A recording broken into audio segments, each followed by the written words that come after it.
on a Monday. I'm Ron Bennington, Gail Bennington, doing that maternity leave. I'm looking over here. It looks like the baby's taking a nap right now from this picture. Yeah. In Nova's crib, though. So she's sleeping in her friend's crib. Adorable. You know what I like, too? Like the baby's really layered up in this new autumn weather. Lots going on today. Let me grab this. My producers are running around in a nervous, weird sweat. There's way too many papers in this game. And everybody's too large to be this kind of nervous. Anthony Atamanuik is coming in. He plays Donald Trump in the President Show, which runs on which network here? Comedy Central. And tonight, a President Show documentary, The Fall of Donald Trump. And then Anthony's got a book out, American Tantrum, the Donald J. Trump Presidential Archives, that comes out tomorrow in stores and online. Vito doing the Godfather today, huh? Just every day it's another movie? No, it's not always movies. I mean, Fridays is reserved for the movie Friday, the series. Today it was just a coincidence it was another movie.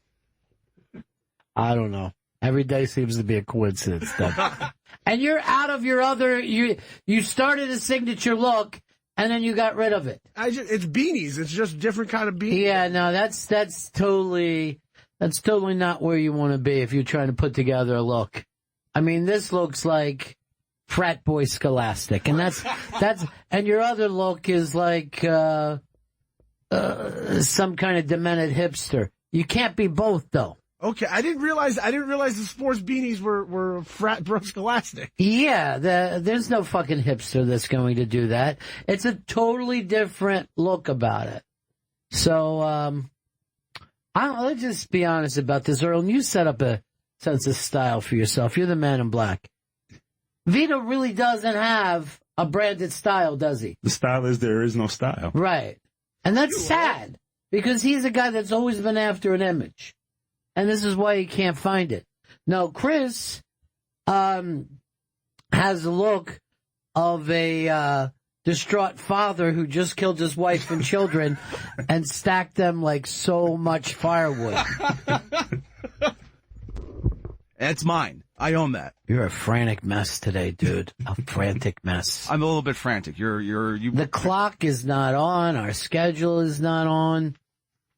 I don't know why you're booking these things coming up. They don't appeal to your higher nature. I want to jump into this thing, and I guess we'll get into this after Atamanuik, though. But I just became aware of it. The ASMR thing. Now, have any of you guys heard of this before? No, I've heard of it before. Now, Vito, this seems to be the big thing online right now, right? Yeah. Why are both you guys at that mic? What? Never mind. No, Earl. It's all too frantic today. Now, when I was doing something else, you were pacing back and forth. Do you guys realize, like, in the real world, the producers are like, oh, I want to make sure that the performer doesn't get crazy.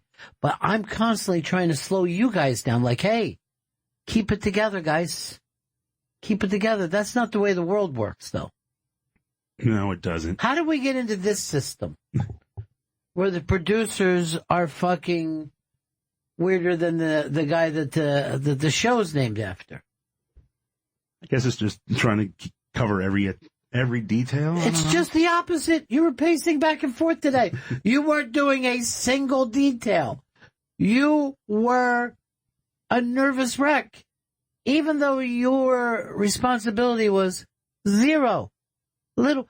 By the way, did you notice that Kushner's already turning into the old Jewish guy? I'm always so, any Jewish friend that I have eventually becomes, no matter how hip or cool they were when they were younger, they just turn into the standard Jewish guy. And Kushner's doing that already. It's a metamorphosis. It's really odd. And his brother just, I think, married some supermodel over the weekend. Great fun facts.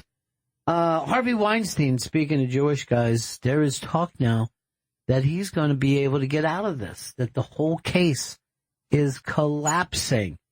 And Harvey Weinstein, believe me, for all the fucking Harvey Weinstein stories, if he's back with any sense of power. Earl, could you ever even see him producing another movie, or is he too much in the Cosby land? I think he's way into the Cosby land. I don't think anyone would really want to. Read these articles. The prosecutors are quitting. People are dropping charges. He is finding himself just moving through this.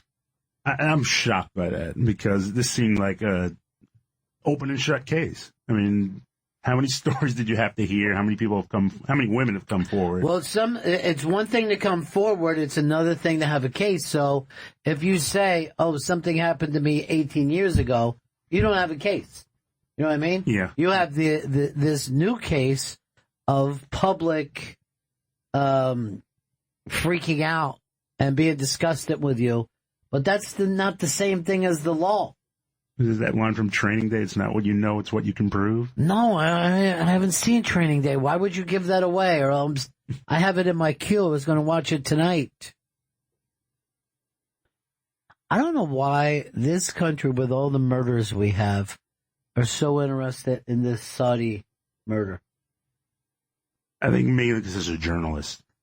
I mean, and all these veiled threats against journalists. So the fact that someone is... But they're not blaming Trump on this. You know what I mean? Like his rhetoric.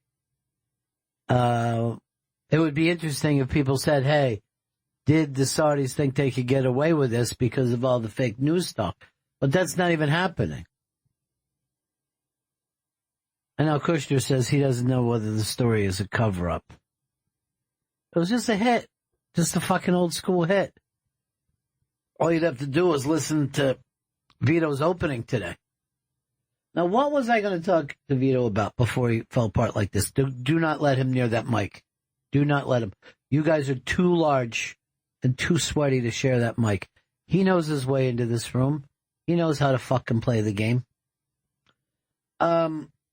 This is, the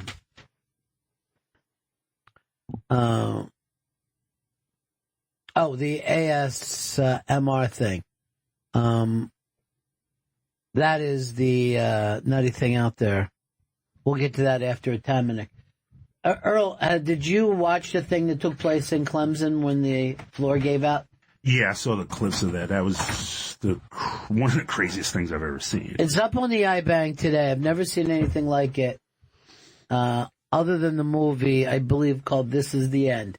It looks exactly like the scene that they had set up in that movie where everybody went falling into that big hole. And the fact that nobody was killed is that's a miracle. Unbelievable to me.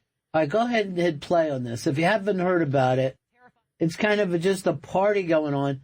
Way too packed in this place.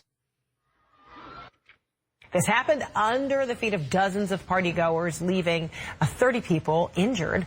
But as officials tell us, it could have been far worse. Look how they CNN just fall into that hole. Been following the story. So, now, here's the other thing, Earl. Bring the sound down.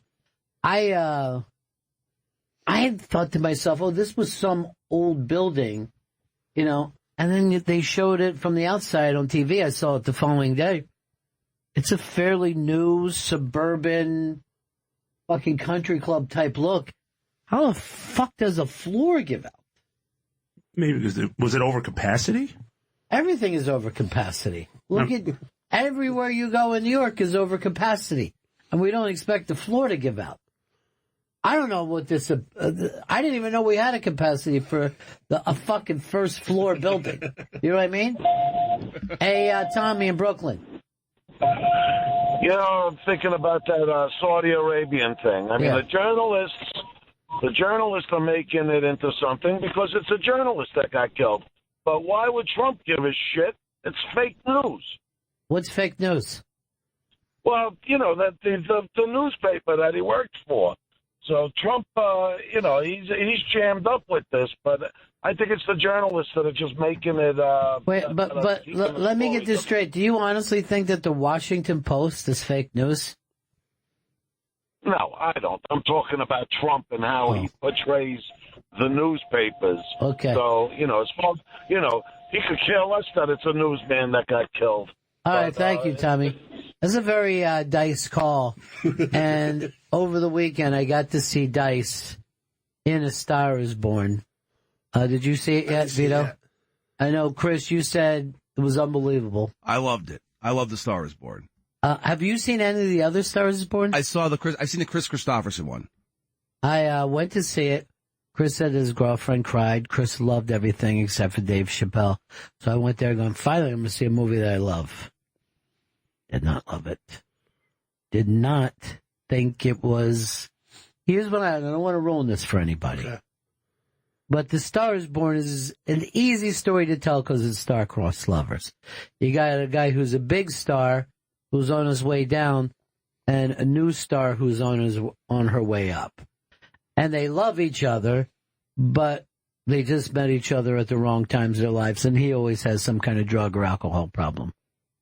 In this Star Is Born, he loved her. I don't know if she loved him. And she was a fucking sellout creep. Now, I'm not talking about the actress. I'm talking about the character. I fucking sat there and my jaw hit the fucking floor. And then I yell out in the theater, I don't think she loves this guy at all. I think we want to fill in the fucking blanks, but I don't think she gave a fuck about him or the art form.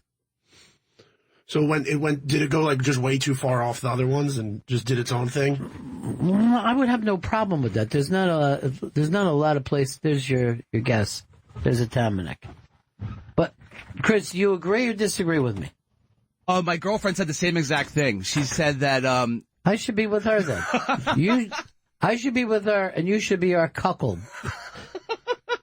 But you know what? I don't think our sexual chemistry works unless you're in the room. I'm going to say a cuckold is a much more revered spot than people think.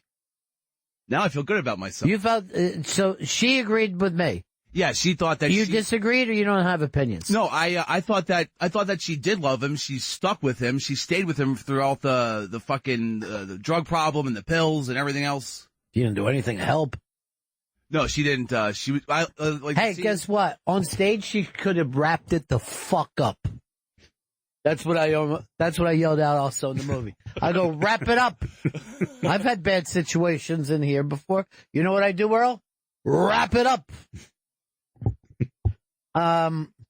But that wasn't the thing. She sold out on the whole. I mean, he brought her in. Yeah. And the fucking first second she gets to meet somebody else. Fuck her, man. I don't even know what her name was in this. Allie. Allie, where did that come from? I don't know. And I thought he was unbelievable in it. I thought he was very, very believable. I know a lot of people are just talking about her. I thought he was the fucking, he was the scene. I felt she was just kind of like acting like herself. Like maybe that's how she was before she was Lady Gaga or whatever. But yeah, he was a fucking great actor through that. Yeah, but she's got the pipes. Yeah. And quite frankly, an ass that she has every right to be fucking very proud. All right, we bringing in Atamanuik. Why don't you plug, Chris? Anthony Atamanuik, A President Show documentary. The Fall of Donald Trump airs tonight at 11 p.m. East on Comedy Central. Anthony's book, American Tantrum, The Donald J. Trump Presidential Archives, comes out tomorrow in stores and online. Let's bring him in.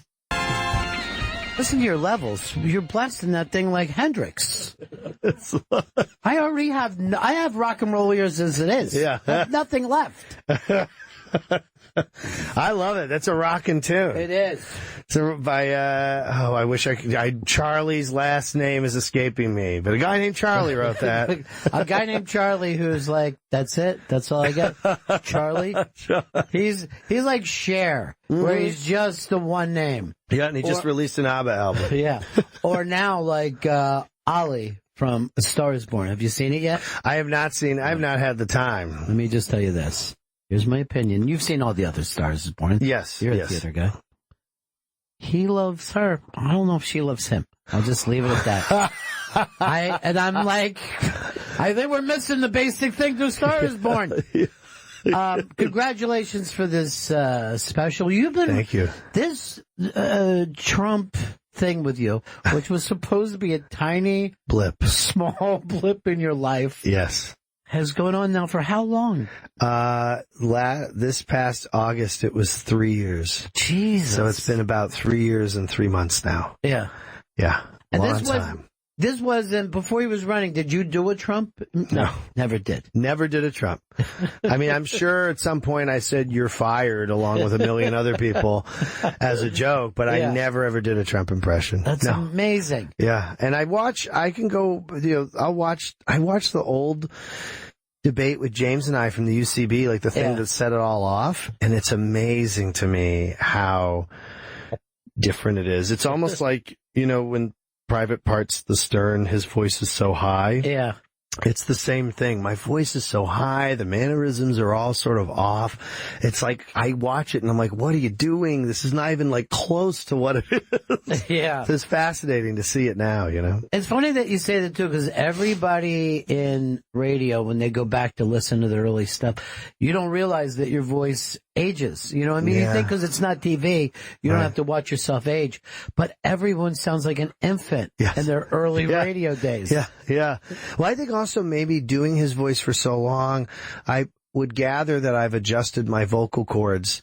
I would presume that there's like a physical change that's happened.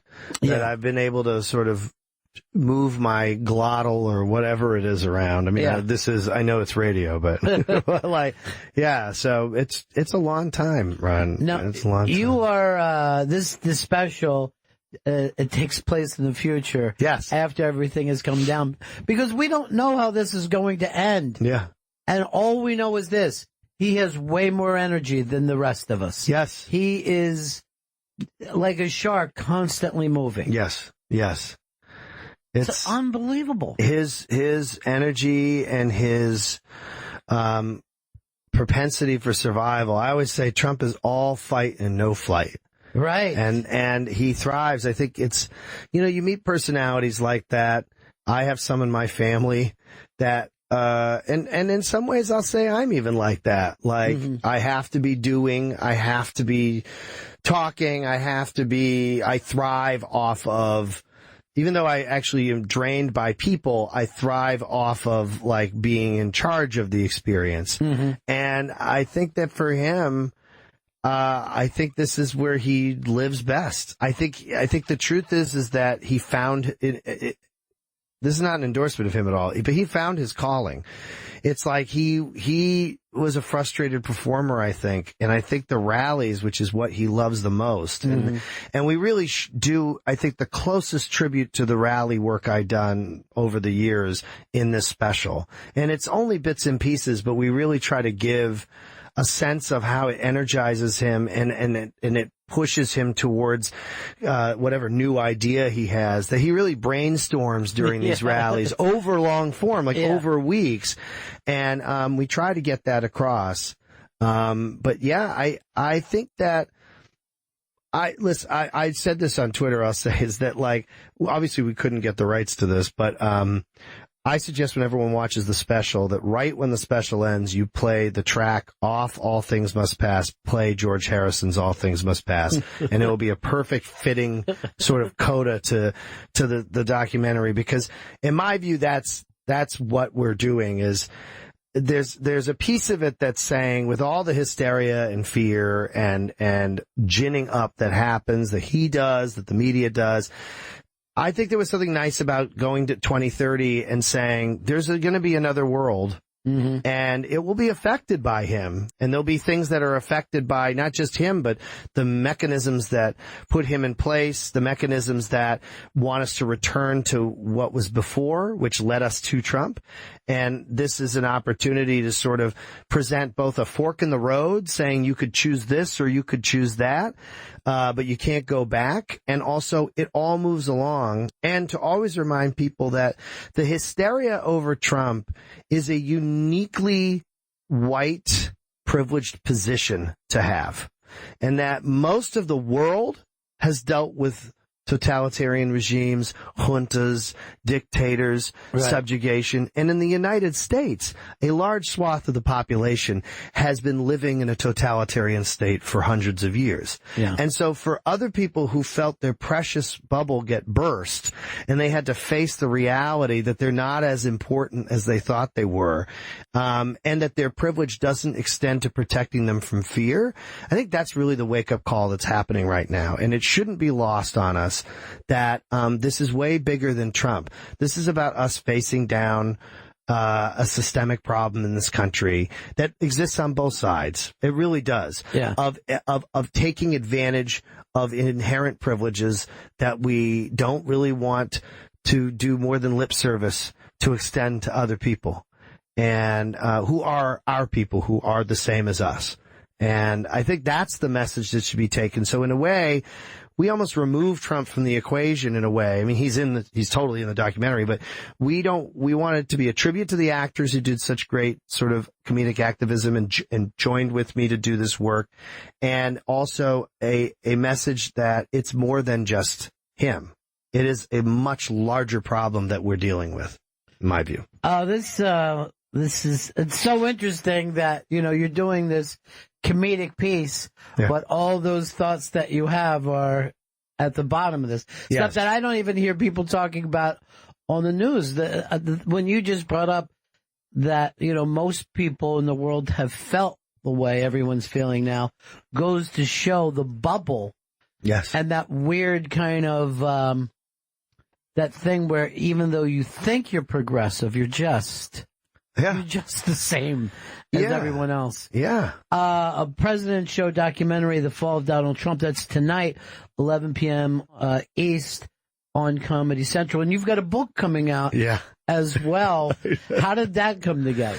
So last year, when there was the sort of gap in space between when the series was no longer going to continue in the form of a series, and there was no commitment yet by my network to do the specials, although there was an idea floated. I needed to make sure that, I get paid and that I continue to have this voice out in some fashion, which is a voice that I developed and did long before I did the show. And so my friend Neil Casey, who was my comedic partner, my roommate, my first friend at Upright Citizens Brigade, when I was asked to do a book, I thought it would be perfect for Neil to sort of almost do the part of this fictitious character, the author, Kelsey Nelson, and then we can improvise, transcribe all of this Trump writing. I can write all the Bannon stuff, and we can sort of put together a zine that is a book. And for young people who don't know what zines were these sort of handmade, catch-as-catch-can pieces that usually were distributed for free or for $1 in the city in the 80s and 70s. And it had all kinds of things and, photocopied jokes and gross out stuff and punk stuff and so on. So we thought, what if we did that, and then we did like a zine meets National Lampoon meets Thomas Paine's Common Sense. So I always say it's a political document wrapped in a comedic book. And it's sort of a tribute also to the Nixon tapes from the transcript tapes. And I wanted it to be accessible so that you could flip it to any page, read a transcript of Trump talking to Theresa May, or you could start from the beginning and read the story of a country club Republican named Kelsey Nelson who is cuckolded by Trump with his wife and turns into a Proud Boy, then goes through the red hat phase and then comes out maybe the other end. We're not sure.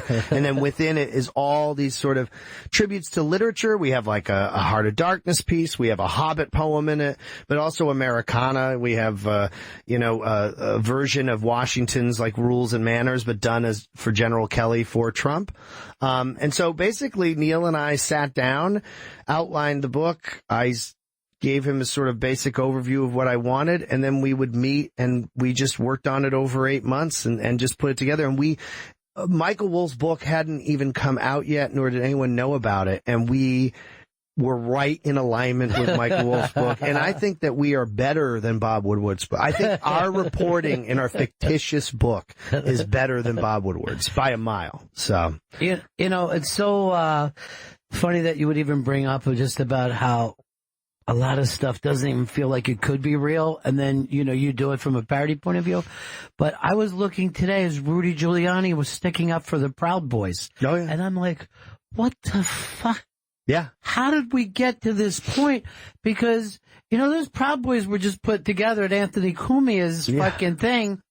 And I thought it was a joke at the time. And now they're on TV and I'm watching them chase politicians down the street. I'm like, they're brown shirts. Yeah, but they're literally brown shirts. That's what we have developing in this country. But nerdier, fatter, less exciting brown shirts. Hipster brown shirts. Hipster brown shirts with big beards. Yeah. Well, you're seeing like all the incels are all getting together, right? Yeah. And none of them, maybe they should just have a big orgy. I would probably resolve everything. It wouldn't cost that much to get everybody blown. If that's the problem, if that's the problem, we can take care of this. Just give them some craft beer and a blowjob, and then they'll shut up. I mean, I'm always astonished at how, but I'm not astonished because, you know, we've been in here before. Trump was speaking the language of white supremacy that any one of us knows has existed for decades, right? He was doing the Morton Downey Jr. get him out thing. Right. And nobody knew that Morton Downey Jr. used to do that every episode of his show when he shot it in New Jersey. This is all old hat. None of this stuff is new. And so just the fact that what they did, and I've said this forever, is that the Nazis' biggest problem was the fact that they hated one or two races, as opposed to if you took that part out, there's so much more accessible. And the Proud Boys have done it. They're like, hey, anybody join, just as long as you hate, forget race now. Now it's ideology. So if ideology is the thing that supersedes your regional or cultural background, then they can claim this diversity, right? Yeah. And it's a diversity of hatred. Yeah. And so it's amazing because I think, you know, there's mythology and books and myths all told about this sort of shapeless force that adapts to present its malevolence in different forms. And I think because we've lost those stories a lot and we leave them only to children, we forget that it's not some demon or actual mythological force. It is the collective will of minds when joined together in a nefarious state. Sure. And what happened in Upper East Side was grotesque. And what happened in Portland, and also the underreported gun amassing that happened a day later for another march. And it's only a matter of time. I do believe that it will ultimately get better because things move and just move along. And I think that the will of the people to have equilibrium supersedes the will to have chaos. Mm-hmm. But I think that chaos will reign first. I think that there's definitely what Trump said, and in my, the book's title is American Tantrum, the Donald J. Trump Presidential Archive, comes out tomorrow, October 23rd. But we wrote something in there about 2020, and I actually tweeted it because I was astonished when Trump said that we'll make sure that law enforcement is there monitoring the polls. And if you're trying to, vote wrong, we'll take care of you. Yeah. This was in the book. We wrote this months ago. Right. And I have a real firm theory that there's going to be government-sanctioned voter intimidation that's going to be happening 50 states. And I also believe that in 2020, and I don't want to tip anything, but it's a possibility that Trump might not concede if he loses. And I think that he's broken every norm so far. And the thing that's amazing is that, like you said, you have Giuliani, Mitch McConnell, all these people standing by the side, because what's proven is that none of these people have any spine or conviction. They go with wherever it goes. And, we in a way have a Congress full of Chamberlains, really everywhere. All of them basically saying, fine, we'll float along with it. And if you think the Democrats are going to get in and impeach Trump, they're not. No, it's not going to happen. In fact, they're going to try to work with him. And they're going to do watered down work with Trump. and they're going to end up inadvertently propping him up for 2020. It is weird when you take these jobs and they don't pay as much as any CEO job or anything else, and yet they want to hold on to a congressional job so bad that nothing means anything to them. Yeah, it was it's power just the and fucking comfort. Congress. Yeah. What are you making, $70K a year? Yeah, but it's the power. Yeah. It's the proximity to power. I mean, I'll say it in this sense. Even though, like, I'll get acting jobs now or I'll get things on other shows, I desperately crave to have my own show again. Because having my own show, being your own boss, and getting to be the one who crafts the way it goes is nothing better than that. And I think when you have the perk and power of saying, I'm a congressman, and I'm someone who shapes law, and I'm also getting kickbacks from foreign entities and corporate lobbyists, and I'm getting all these other things that are ensuring that I will work and live forever in some private sector job, you will hang on to that as long as you can because you can affect the lives of people. I'll give you an example. I wrote a letter to get a stop sign put in at my intersection. And a few weeks later, the stop sign showed up. And to this day, when I walk up to that intersection and I watch someone stop at that stop sign, I feel a sense of power because I know I stopped them. I'm the person who made them stop, right? Yeah. So imagine multiplying that by 1,000%. And I think it's worse than poker. It's worse than heroin. It's plus all the weird sex shit that they do. Sure, that's the best. A President Show documentary, The Fall of Donald Trump, airs tonight, 11 p.m. East on Comedy Central, and then the book comes out tomorrow, American Tantrum, the Donald J. Trump Presidential Archives. That's in stores and online. You know, the interesting thing is it looks like Bernie might come back. You guys might be able to put the band back together again. We've already been talking about it. James and I have been talking about it, actually. I've had some inklings from a few people I know in his camp that said that the last few months have been angling to rerun again. I definitely think he's going to run again. And James and I have said we would do a tour that would actually follow the primaries. So we would do shows before every primary the night before, and it'd be very exciting. By the end of that thing that you guys had, it got to be so unbelievable where the feeling in the room was all lit up. Yes. Yeah. San Francisco was probably one of the weirdest, funnest, and also craziest shows because the audience was angry. I mean, they were angry at all of it. Yeah. And I remember near the end, I think James and I, our last one was at Montreal with Scott Thompson was our moderator, I think.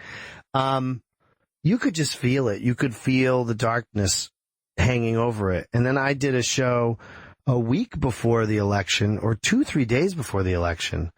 And I did like my final plea and I took the wig off and threw it on the ground. And I knew it wasn't going to happen. I knew Trump was going to get elected. But I was hoping that I was just hoping I was wrong.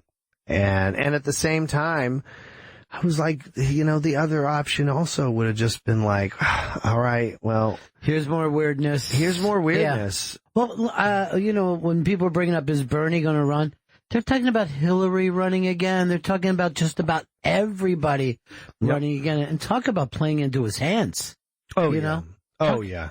I don't think that the Democratic Party has more than a candidate problem. They have, they want to, and maybe this is midterm, so I don't know if their 2020 strategy is going to be the same. I feel like they're not very creative, so I'm guessing it is. But if your whole argument is we have to keep the things that we have, which I understand, but it's not a strong argument, and we need to return things to what they were before Trump, well, that's what got us into this mess. Sure. And what astonishes me is that besides Bernie, there's no one saying, what's the wholesale reorganizing of the system that will benefit not just us, but also benefit those, not the country club Trumpers, because the country club Trumpers, who are the ones who put them over the top, they're sharks. They're right. Serpents. They have no emotional center at all. They're just basically succubi. But I actually do believe that the folks that get blamed for Trump getting elected when they really aren't, the sort of Jonestown red hatters, they're the people who, like a cult, probably need to be pulled out, reprogrammed, or at least shown, hey, you're angry about it, you wanted a wrench in the system, you didn't really care. We'll give you 3 options that will rearrange the system. We won't go back to democratic politics as usual. We will give you something new and interesting. And we will figure out ways where the places where we can commonly agree work. And I think part of that is that the idea of party alliances is the same as like believing that there's still 3 big networks. Right. And I don't understand it. Like, we got rid of that. Like, the 3 big networks are basically now an amusement park, right? There's like some competition, some other competition show, some other reality show, some sad half-hour 3-camera that you can't stand, and then you're done for the night, right? And then some child man hosts a late-night show. And, we know it's a joke, right? So the thing is it's astonishing to me that in the public sphere, in the idea of public service and representing the people, we are like still Coke and Pepsi. And there's RC Cola, and there's Kraft Colas, and there's New York Seltzer, and there's all kinds of clearly Canadian. There's Poland Springs. Everybody is drinking everything but Coke and Pepsi now. And so to me, it's an astonishing thing that it's not changed there. And we need government a la carte. We need government where I can partner with a conservative and I can say, okay, we need to fix this specific problem in welfare. We need to figure out how to take the property taxes in a state, and instead of using them individually per county or per town or city, we're going to pool those resources and equalize so that a school that's in where I came from, Chelsea, Massachusetts, is just as damn good as a school in Hamilton, Massachusetts. Yeah. And that there's no reason that we and my very good friend Emily often points out to me that education is really truly the place where it's the most effective. If you were to start equalizing people's growth in education from an early age and what they universally experience, it would change everything.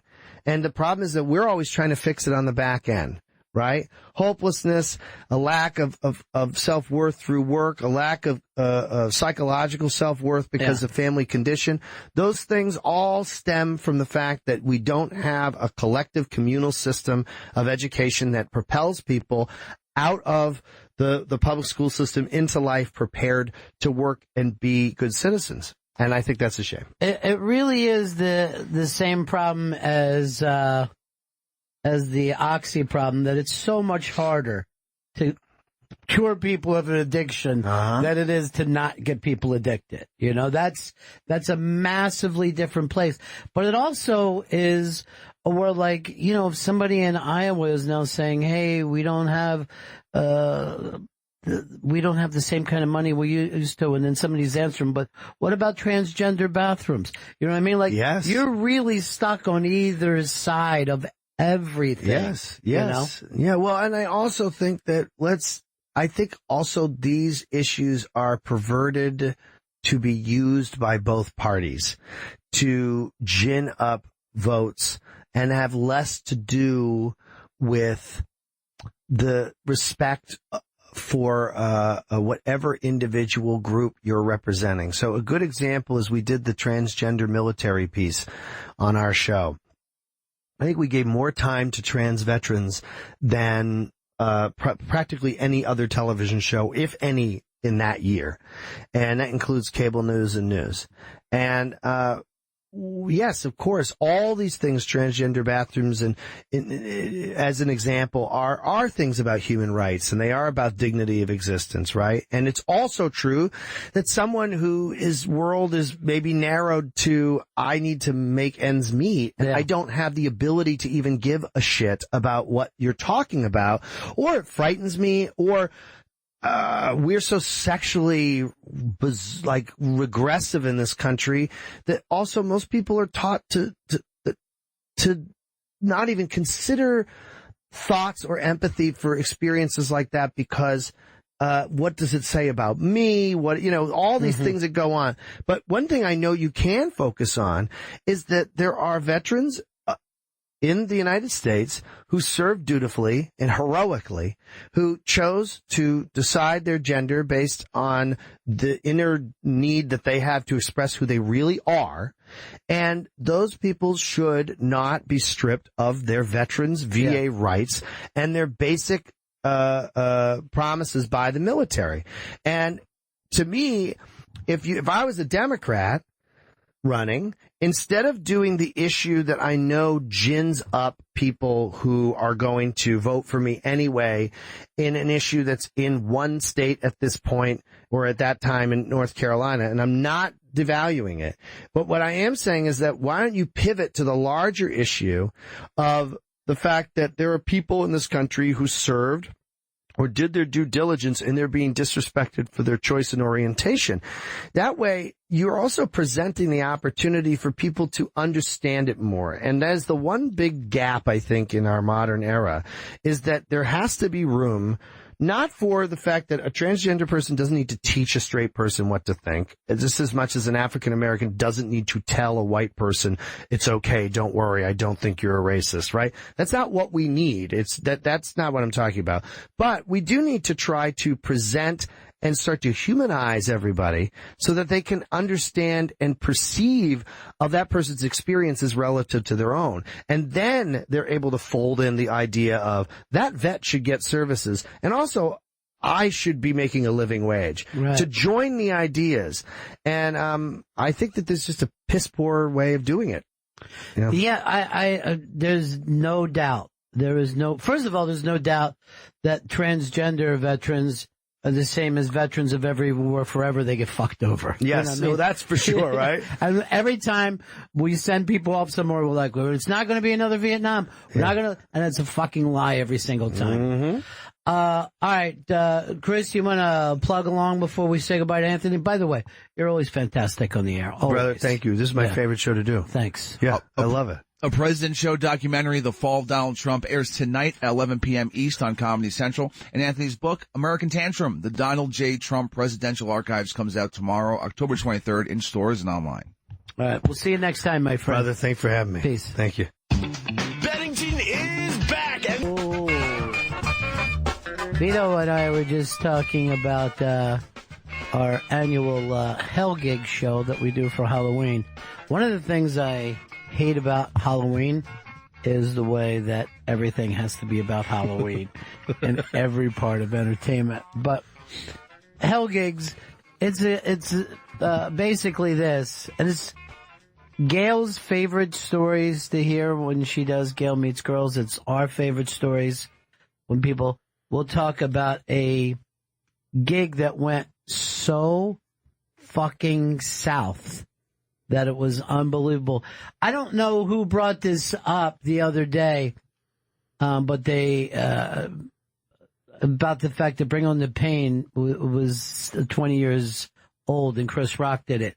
And Chris Rock said the thing that kind of was life-changing for him is that he used to just stand and work with the mic, just work like in a very Tom Segura way. You know what I mean? Yeah. And he did a gig where Martin opened for him in a theater. And he said he was sitting in the back, and it sounded like, oh my God, what is there, a riot going on? Is there a fight? And it was just Martin destroying the room. And then he followed him to Crickets. And he goes, you do that thing where you're afraid, and you go, I'm just going to do my closer right now to win them over. And it doesn't work. You still get fucking nothing. And this made me laugh harder than anything in this special. But check it out. It's on AMC. It's on demand right now because Colin Quinn is in it. And I forget other friends of ours that have done the show are part of just talking about how that thing worked. But it's really interesting to see how much Rock built that character, that's not really who he is. He's a much nerdier, pussier fucking guy than he portrays himself on stage. I can't imagine him just standing still because, like, even when I went to see him live at Barclays, he's on a stage that's like the size of a basketball court, and he's all over the stage the entire show, and that's the Chris Rock you know.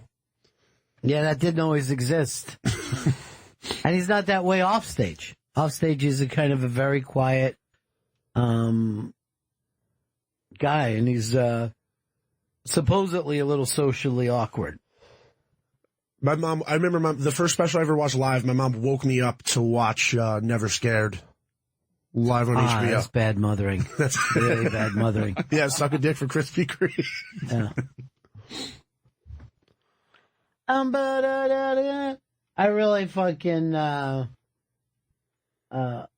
at something Diane B wrote about Atamanuik.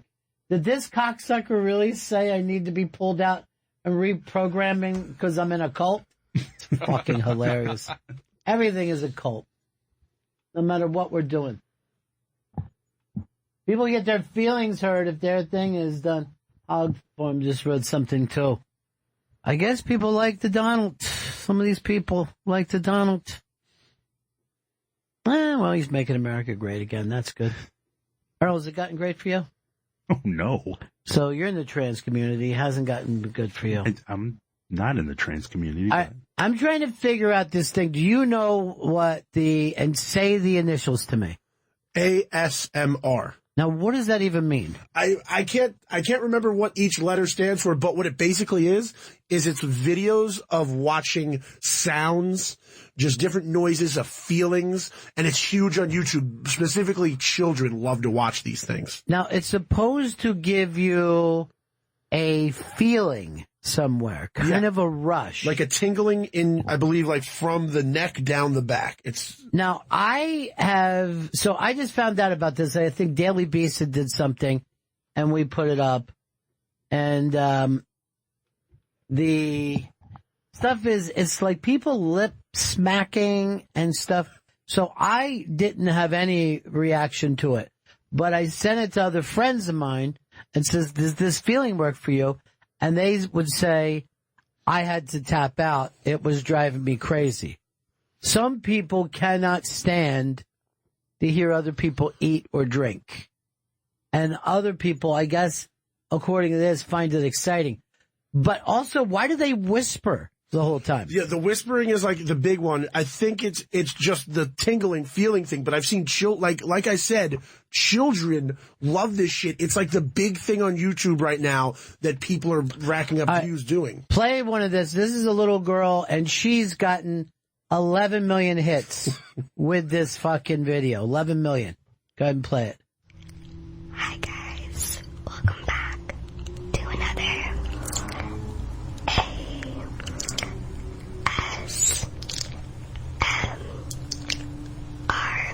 video. All right, stop it for a second. So she does her own like little, even when she's not eating. All right, play it again.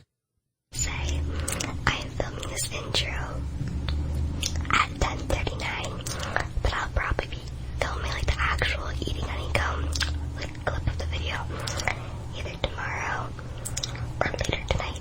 So, yeah. But this video has been highly requested. All right, stop it there. What did she just do? It's like pop. Like they know the little noises that people supposedly like? Yeah. All right, play it again. A lot of fun things coming in the mail, so thank you, Mom. Thank you so much.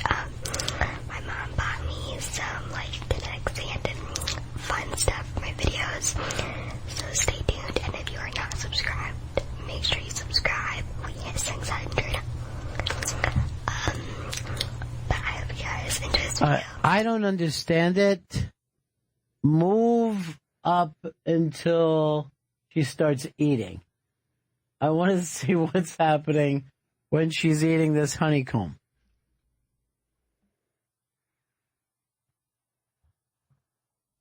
Hit play. Earl, hit the fucking play button.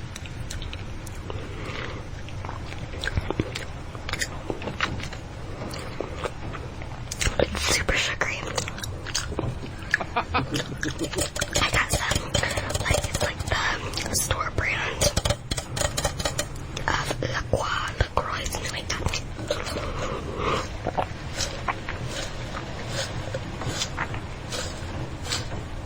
Now, let's also stop here. Somebody had to teach this little girl to do this. Yeah. She's got to have a stage mom of some kind. Hey, Chris in Jersey. Hey, how's it going, Ronnie? Good.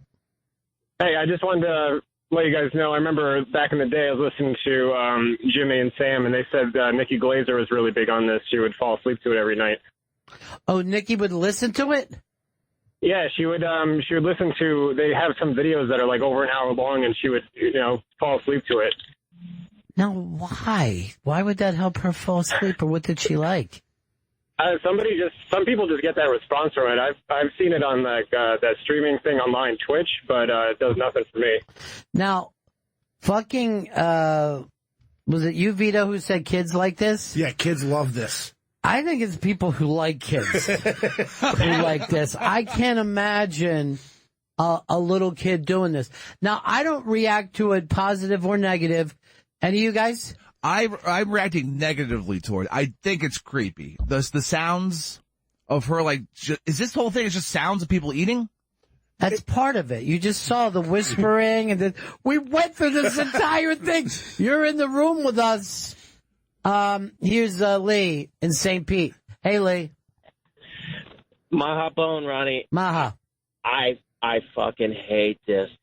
I'm driving down the road and I want to bail out of the vehicle. It drives See, me crazy. I've gotten that reaction from friends of mine. Does it bother you? I get the tingling thing, but then I get really uncomfortable because it's a child doing it. But the whispering sting, the definition is you get a tingling from your head down your neck. And when she was doing the whispering and making the noise, I felt the tingle in my neck. I felt no tingle. I just find it very creepy and weird. What about for you? I am cringing in my seat. So uncomfortable. What part makes you uncomfortable? The popping noise, the whispering, all of it. That doesn't bother me. I don't understand why it would bother somebody. That's also just as interesting to me to anybody who likes it. Because I have people writing, they're ready to drive off their fucking, drive into a car. But here's Mike. Mike in Kentucky. Hey, how you doing, Ron? Hey, man. Hey, I just ran across this a couple of years ago, but I've had these feelings since I was a little kid. I remember being in school, and certain teachers would kind of give me that feeling, but the ultimate feeling was when I would get my head checked for lice. When that time came around, they'd use those latex gloves in your hair, and I thought it was the feeling, but I guess it was the sound that I was making inside my head. So you're saying you like it or don't like it? Oh, I love it. It's almost, when I got older, it would happen every once in a while, and then I found these videos and I could figure out how to make it trigger it. And it's kind of like a low-grade orgasm, like when you're getting ready to come, Thank you, because people are talking about it every way but sexual, and it's when I hear the way it's described, it could only be a sexual thing. But it don't have to be like it wasn't a sexual thing when I was a little kid, though. I mean, listening to a teacher talk, it didn't seem like it was sexual, but maybe it was in a subconscious level. But, it just never seemed that way. And then I can watch videos. I fall asleep like they're talking about Nikki Glaser doing. I fall asleep to watching things that are totally non-sexual, just people clicking their fingernails on something or crunching paper together. I'll turn that video on and turn away from it, just listen to it and fall asleep like I, was getting a massage or something. All right, thanks. Here's Alex in Baltimore. Hey, Ronnie B., how you doing? Hey, buddy. So I heard about this a while ago. I went on YouTube, went through about, 20 videos or so, just trying to find ones that weren't annoying because it just annoys the crap out of me when they do the popping. I just trying to get something out of it. But the one thing I never saw were videos with little kids doing it.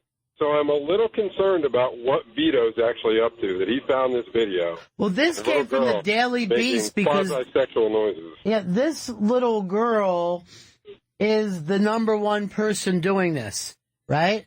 Now, the thing is, maybe because you feel sexual about it, you're saying she's making sexual noises, but she's just eating and whispering. It's like people who look at those, little fucking pageants that little kids have, and they're like, they're over-sexualizing it. I'm just like, I don't know. Are they? I don't see anything. Here is Bill. Bill in Hartford. Bill. Hey, Ronnie. I've been watching this for like 5 years now. It's like helped tremendously with my anxiety and depression. So, you know, I'm a disabled vet. This has like got me to where I can sleep at night, and I listen to it every night to go to sleep. That's kind of interesting because people are bringing up Nikki, and she's been open about having anxiety problems as well. So maybe depending on what kind of state people find themselves in is how this will, how this will fucking help them. Interesting. Now, when I was looking at this, who's the girl? God damn it, I can't think of what her name is. Is it Jenny something? She played the little snail. Oh, Jenny Slate, Marcel the Shell. All right, well, go to Jenny Slate and put in the fucking crazy initials. Jenny Slate, ASMR. Probably be on YouTube, but maybe not. I don't know. Just do it.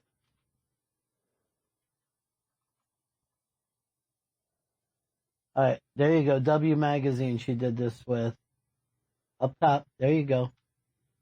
Click it. And let's listen to her do it a little bit. But the mic work is very extensive in this, right? Let's see if we can get a little party started here. Oh, mother. Oh, mother of father. Hello, my name is Jenny Slate. I am a human woman, and I'm here to do some ASMR for you, so that you can relax. My voice caressing one ear, and my voice caressing another ear. The ears are typically on either side of the human head, but also animal heads as well. She's doing like an NPR version of this. Obvious child. There's a scene in this film in which I dance around in my underwear, which is something that I'm actually very good at. I love to dance and prance. Now, I think this is sexy because she's sexy. Yeah. Do you like this? This still creeps me out. all of it's creeping me out right You now. might be gay. It's not. It's just but you're totally accepted by us, Earl, in your gayness. It's just very, very strange to me. As an incel? No. I think the popping, all of it stuff is just driving me nuts. But she's just whispering. She's just like whispering is inherently sexy. If you're fooling around with a girl, she starts whispering in your ear, it's gonna be Agreed. Agreed, Vito. It's not brought up enough. Yeah. But whispering is fucking sexy with the right person. Unless, and I'm not judging the incels, and I don't want to reprogram you from your cult. Bart, what's up? Hey, what's up? A couple of things. Number one, I think one of the things I've read about this some time back was that it helps if you have a really good set of headphones. Apparently, it goes from one ear to the other, and it's supposed to stimulate. I tried it to sleep, and it was like fucking watching someone open mouth eat across the breakfast table, and it drove me fucking insane. I lasted maybe 5 minutes. So I think that's the response that I get out of it, is that it's like watching someone smack their food, like eating peanut butter or something. It's always funny to me how much people get freaked out. We have restaurants, and there's people eating food in restaurants. And if you can't handle noises, how do you go to a fucking restaurant? How do you do it? I got yelled at by somebody for eating a salad in a meeting over the weekend. and I wasn't eating loud, but somebody was just like, "Can you slow down? Can you quiet down?" Fuck you, dude. And I wasn't even sitting close to them, and I was just like, But they're not just talking about your food eating. They're saying you yourself disgust them. Exactly. I bet you wouldn't do that to some beautiful fucking Brad Pitt type eating a salad. No. Brad Pitt could sit there and fucking eat whatever he wants. Chomping down on walnuts. He could fucking be chewing a live squirrel. But you sit down and you're trying to have a very small salad. Yeah. And people are disgusted by you. Play a little more. Go further deep in. I want to see if she starts fucking eating.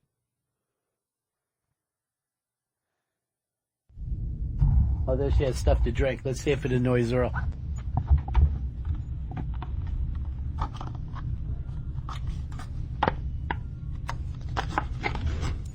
I wonder why people love to hear things, though.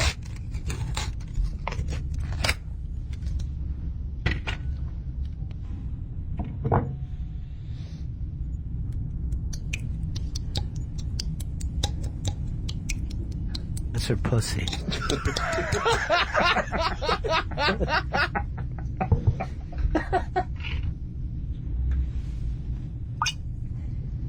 You like that at all, Earl? And she's basically mixing things at this point, but yeah, but you don't like yogurt and some cold water. I like the yogurt lid coming off. That was kind of enjoyable for me. Hey, David in Tennessee.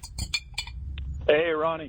Yeah. My buddy, for his anxiety, he listens through earphones to this real sensuous voice cutting his hair. So you hear the scissors and the clippers and stuff like that. So it's real odd, but I couldn't find it. I tried to find it. It was this like stereotypical Italian guy. Like sound like Chef Boyardee cutting my hair, and it just didn't work. But he loves it. Hey, how are you, huh? Take a little more off the sides? That's the fucking barber shop. Original Chris just told me he listens to the haircuts. Well, send Original Chris over rather than you tell us a boring fucking summation.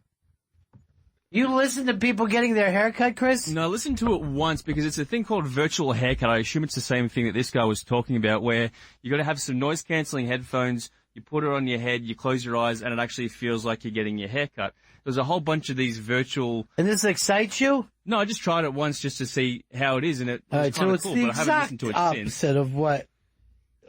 Fucking Chris tried to make it seem like he had a hobby. And he goes, no, I heard it once. But it was kind of cool, though, because it actually felt like you were getting your haircut, and I've tried a couple of Dude, others. I don't even think it's cool to get your haircut. It's boring. There's nothing cool about haircuts. Yeah. That's why I haven't gone in a year and a half. Please don't talk to me. Please. My fucking barber that I have now doesn't say a word. It's fantastic. You don't want to listen to a cut of him? I don't want to listen to him talking about the Red Sox and the fucking Dodgers. Who you picking, Earl? I think Boston's going to sweep them. You're a big Boston fucking fan. You're a fucking Red Sox guy. Boston's strong. Who do you think's going to win? Dodgers. Now, Chris Stanley, I'm going to go to you. The Boston Red Sox will win this series. Look how the Yankees fans submit themselves down in front of the big fucking Sox gods. What New Yorkers are you? You're not going to root for a former New York National League team? I said that with great pain because I hate both teams I saw passionately. your fucking face. You're wearing a Red like, Sox hat. Let me ask the original Chris, because he watches every game, unlike you guys. Sox in 7. 7? Yeah. Your mouth guts here. That'll be exciting. I watched the last game of the National League thing. I thought it was fucking amazingly fun. Yeah. And the last two years have been Game 7s, right? Because the Cubs won in 7, and didn't the... Don't ask us questions. Come in with fucking answers. The Cubs won in 7, and then the fucking Astros did it. All right, easy. You're not angry with us. It's not like... I'd rather listen to you eat a salad than fucking scream like this. You're the next person that's got to be taken out of this cult that you're in.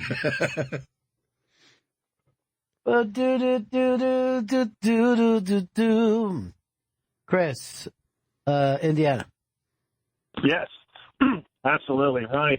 This stuff on YouTube, It sounds a hell of a lot like those African bushmen that communicate with clicks and whirls. You know that? Yeah. And that bleep bleep. It's annoying as hell. I don't know who gets the stuff out of anything. I'm hoping that Earl comes back 100% African Bushman. Now, our friend Julian in L.A. wrote to me that Earl drinking the water right before probably fucked everything up. Oh. That you're not supposed to drink for 30 minutes before. Thirsty. What am I going to do? You're going to do the test properly. There's no sense. If somebody told me that, I would have done it 30 But minutes. all you got to do, spit, and then have your water. It's a fucking second. She also wanted to know why Chris was so violently fucking strong about having him spit. He's going to spit it! Spit it! You were being a little baby about spitting. You were being a little baby. And you're taking something that's science and you fucked it up by drinking water first. It's spitting. And I know, when it say this, you know what we paid for that package? $715. Yeah. So if it doesn't fucking work, girl, you just fucked us out of $715. And guess what? You will be docked, my friend. That's in your employee contract that you signed. You're not in the union now, Earl. This isn't WNEW where you were a shop steward. One day, Earl says, you want a free hamburger? I go, cheeseburger? He goes, yeah. I go, where? Down at this Irish place. So I go, fuck yeah, I'll go there. We go down. I forget it was me, Fez, and maybe another producer. And we all sit down, and then two guys from the union come in. And they were fucking paying us to be at a union meeting. And it was normally only Earl that was showing up. You bamboozled them? Now, I don't want to even fucking start any trouble here. But this was, 17, 18 years ago? It's better money than you guys get paid, better benefits. And that's 18 years ago. Yeah. But, I'm not going to say anything. I've been telling the people over there that Earl's been coming and talking about unions nonstop. Dude, Earl had the connections. He's got the fucking hookup. He got me a free fucking cheeseburger. My first meeting, I said, oh yeah, Earl's been talking nonstop union. My agent was once the lawyer for them. Wow. That's how he decided to get into fucking handling radio guys. He's like, man, radio guys are so stupid. I'll leave the union and go take care of them.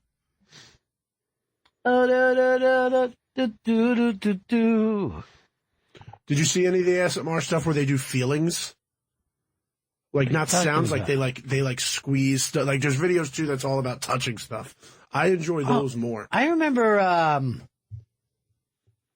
when guys were getting turned on by people with balloons. Yeah, like that was the excitement of like the balloon not popping, right? Yeah, I don't know what the excitement's from. I've never been with a girl and said, look, I want you to put a fucking balloon under your arm. Make some paper mache. But there's like ones where it's like that moon sand type stuff that like squeezes. And I like feelings like I've went into stores with like beads and shit and I like to stick my hand into a bowl of marbles. Adrian said, I listen to the Sleep With Me podcast if I can't sleep. It bores you to sleep. I've never heard an entire episode. I've never been able to listen to something that puts me to sleep. And people have, like, over the weekend, when I had time off, I didn't fucking fall asleep all night. But then I slept most of the day. Like, I get my sleep. That just grossed me out so much. Whatever you stuck in your ear and then looked at. I mean, people are talking about sounds. And your fucking disgusting salad, he just stuck a pen in his ear, and then you're looking for what? I want to see how dark it is, I'll be honest. Why? I want to know if I maybe need another ear cleaning. That was my gauge to test. Dude, you were doing that a long time before you got fucking ear cleaning. You're obsessed with your ears. And then he puts the pen in his mouth, Ron. I know he does.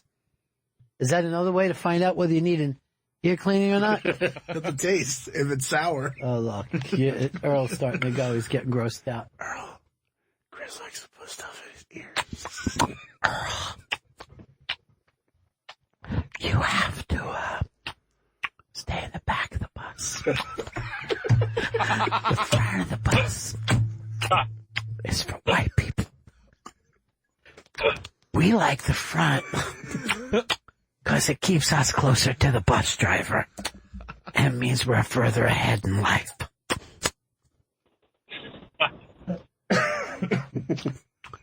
Earl, that other bathroom that we put out there for you is just as good. It's just separate, but equal. Why not just have a farting video that people...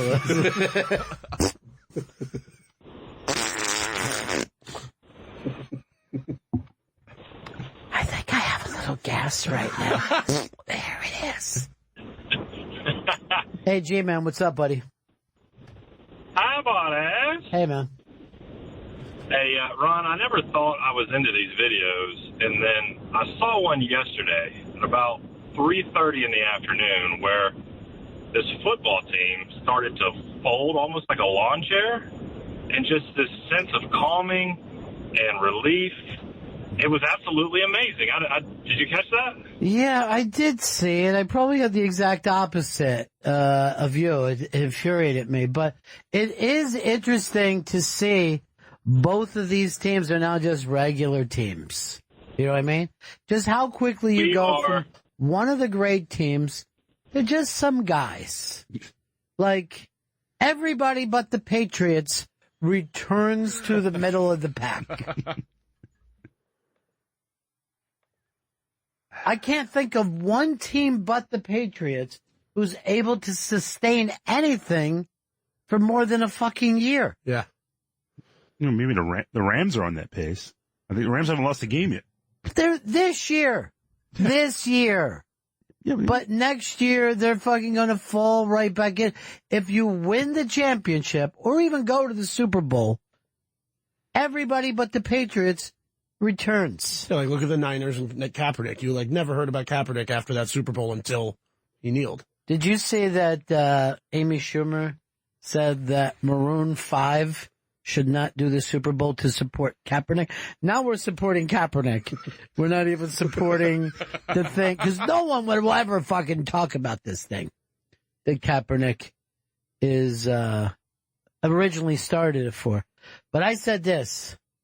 Anything that gets Maroon 5 out of the fucking Super Bowl, I'm for. And then Rihanna just said, there's rumors that Rihanna turned down the Super Bowl to stand with Kaepernick. Stand with him where? Just on the sideline against police brutality is what it started as, and now...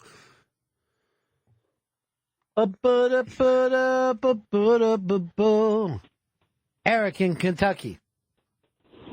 Hey, Ron, you're usually right. Most of these teams just, they look great. People put up a bunch of hype, and then they fall back into the middle of the pack. But, and I'm not just saying this because they beat the dog snot out of my Bengals last night, but this Kansas City team looks like they are not going to just be pushed back to the middle of the pack. There's something pretty unique going on there, it looks like. Look, and the same with L.A. What I'm saying is it can happen for a year. But last year, 3 teams, had this. Jacksonville, Philly, and Minnesota. All 3 teams are people like, hey, this looks like it could turn into something. And all those teams this following year look like regular teams. Regular, maybe they'll get 10 wins. Maybe they'll get 9. You know what I mean? But they're not anything special. Yeah.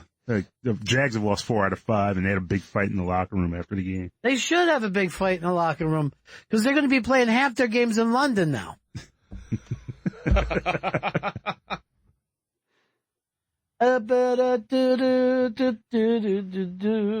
You really want to make that happen, right? An NFL team in London? Yeah, but what good's it do? I mean, what are we going to do? The whole thing is just to sell fucking jerseys in Europe. Who gives a shit? Why am I supporting that? What do I give a fuck? Who's wearing jerseys? I've never bought a football jersey. I have a Yankee jersey, but bought that 20 years ago. But people do buy football jerseys, Earl. You're saying. Yeah, but I'm just saying, but go to a fucking game. People yell at you for not having a jersey on. And you can't wear a T-shirt with a name on the back. It has to be a jersey. It has to be a jersey. It has to be a jersey. I buy the shit out of jerseys. What do you think is the coolest of all jerseys to own? I personally love baseball jerseys because they're button-ups. So you don't have to, you can wear them open. You can stay cool. And I just like they have the most style over the years. But I would say this, the throwback jerseys are actually cooler. Yeah, like an 86 Mets jersey is my favorite, the pullovers with the pinstripes and everything. But I think Negro League is the way to go there. Like, the old Negro League jerseys are fucking great. They're wool. You could dye in them. They're so fucking hot. Homestead Grays. All right, so you're looking at basically a football, the basketball kind of tank top thing, which you can wear a tee underneath. Hockey, which is really big. Really big arms. Yeah. And even the replica, because football jerseys are so different from the actual jerseys they wear. But hockey jerseys, they make similar. Hockey jerseys are beloved by fat guys. Yeah. Now, you're saying that the football jersey is not the official jersey. If you're wearing a Cowboys jersey, that is not a game-ready jersey. No, because if you look at an actual game-used jersey, they're made long. So the jerseys actually go down to their knees because they're made to go into the pants. And then they're made for shoulder pads. So shoulder pads drop down to here. Yeah. So the first time I saw an actual game-used jersey, it was weird seeing, it's not what you're actually buying at a store. It's really interesting. Hockey, like we said, fat guys beloved. Just love a hockey jersey. And then I would say the Premier League football jerseys are really, really coming on strong. Those soccer football jerseys, whatever people call them, those are the most popular ones right now at bars and stuff. People actually get away with wearing a Liverpool or a Man U jersey because they have a nice style to them. I don't like to go into a place, and this has happened, where I suddenly see 20 Man U jerseys come in because I'm like, this is going to get fucking loud. It's going to get far too loud. All-star jerseys can usually be cool. They used to be a lot cooler, for especially the NBA. They had the Orlando All-Star jersey and the Arizona All-Star jerseys in the 90s were really cool jerseys to own. David in Texas. Ronnie B, isn't it a little cuckish or gay to be for a guy to wear another man's name on his back, another man's jersey? Well, the fact is, if you didn't wear another man's jersey, there would only be a couple of hundred guys wearing jerseys at any time because you don't really earn them as an adult man. But the really thing that's gay is that if you wear another man's cock in your mouth. That I consider gay. But I know that thing has come up. I've always had the feeling that you really shouldn't wear anyone's jersey that's younger than you. I'm just getting to the age where athletes are starting to get younger than me, and I feel weird buying players' jerseys who are younger than me. So, and especially now the way sports work, where players, you buy a jersey and then 2 years later they're not in the team anymore. So I only buy long-term players or people who were retired.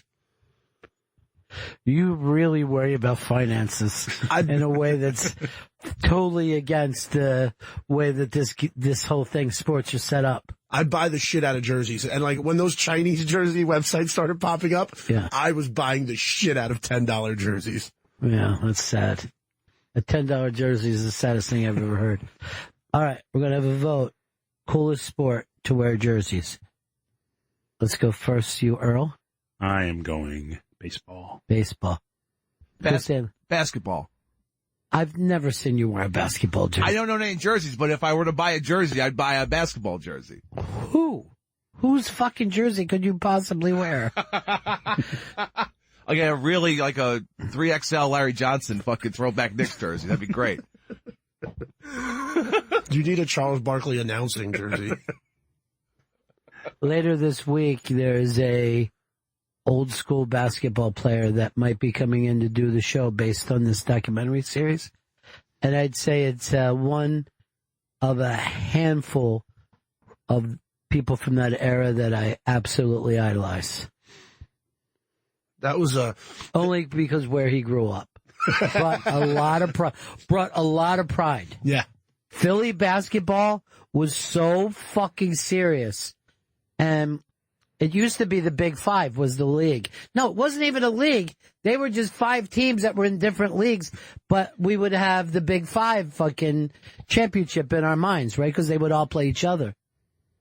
I didn't even fucking know there was basketball outside of the Big Five until I was like in fucking 9th grade.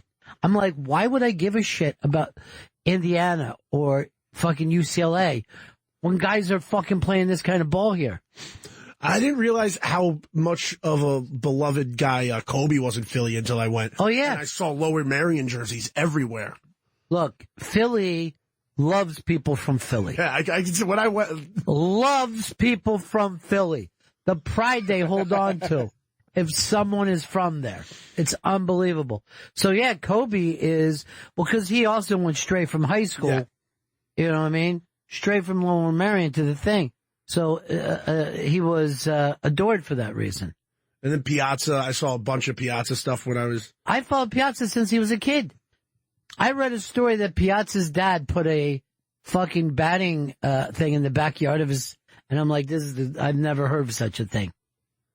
Yeah, those stories, I like those stories a lot when you hear from like an athlete's childhood, like their parent developing them. Yeah. Like I heard Paula Duca's mother used to throw sesame seeds at him while he had a broomstick so he could work on his hitting. Good for him, good for his mom. Now he'll hit a sesame seed anywhere. But you don't understand that because you're from New York City. Yeah, there's like, I think we try to claim A-Rod as from New York City sometimes because he lived... He has a place here. No, but growing up, he had some relation to New York City. Here. Everybody, anyone who's rich has a fucking place here. That's part of the fucking thing. And then, like... What are you going to now do? Call Paul Feig for yourself?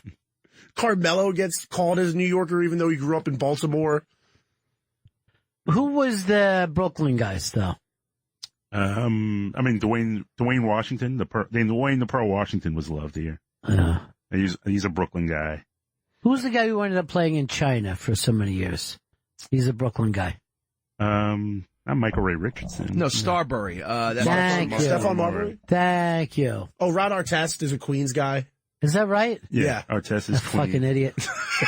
Or Meta World Peace. You know, but New York City still has the claim to the greatest player. Kareem. You think he's the greatest of all time? Kareem's a Harlem guy. Harlem. My high school had a thing put up that he like scored his like 1,000th career point in high school at my gym. That's something that they should be ashamed of, not happy about. You don't fucking put up when somebody set the record against you. Never. You know who Kareem played against at one point was Jim Carroll, the fucking punk rock / poet. I always find that to be the craziest thing ever. You could post up with. He probably posted up with him at some point. I don't know. I know one thing. Fucking Kareem knows more about Harlem than anybody ever met in my life. He knows the history of Harlem, history of jazz. I forget what he's doing now. He's working on some fucking intellectual project like he always does. I think he still writes for Time, too. No matter what he says, people are like, how tall are you? Did you touch the roof? One time he came in and did our show, Kareem, and Fez said, okay, can we all get a picture? And Kareem sat down for the picture, and Fez was fucking furious. Because we were like, you want to get the height. And... Yeah, but we all know he's tall. But let's not mock him for it. I was talking to Fez. He's having these new things. I'd never heard of it before, called silent heart attacks. So he has a heart attack and he doesn't feel it. And the reason is the diabetes has burnt out so much stuff around his heart that he doesn't know when it's not working, and it is. That's why he thought he just fainted, but really he had a heart attack. A silent but deadly heart attack, much like Chris Stanley's farts, except for his aren't silent. No. They're ass-slappingly loud, squishy, but deadly. What are you looking for?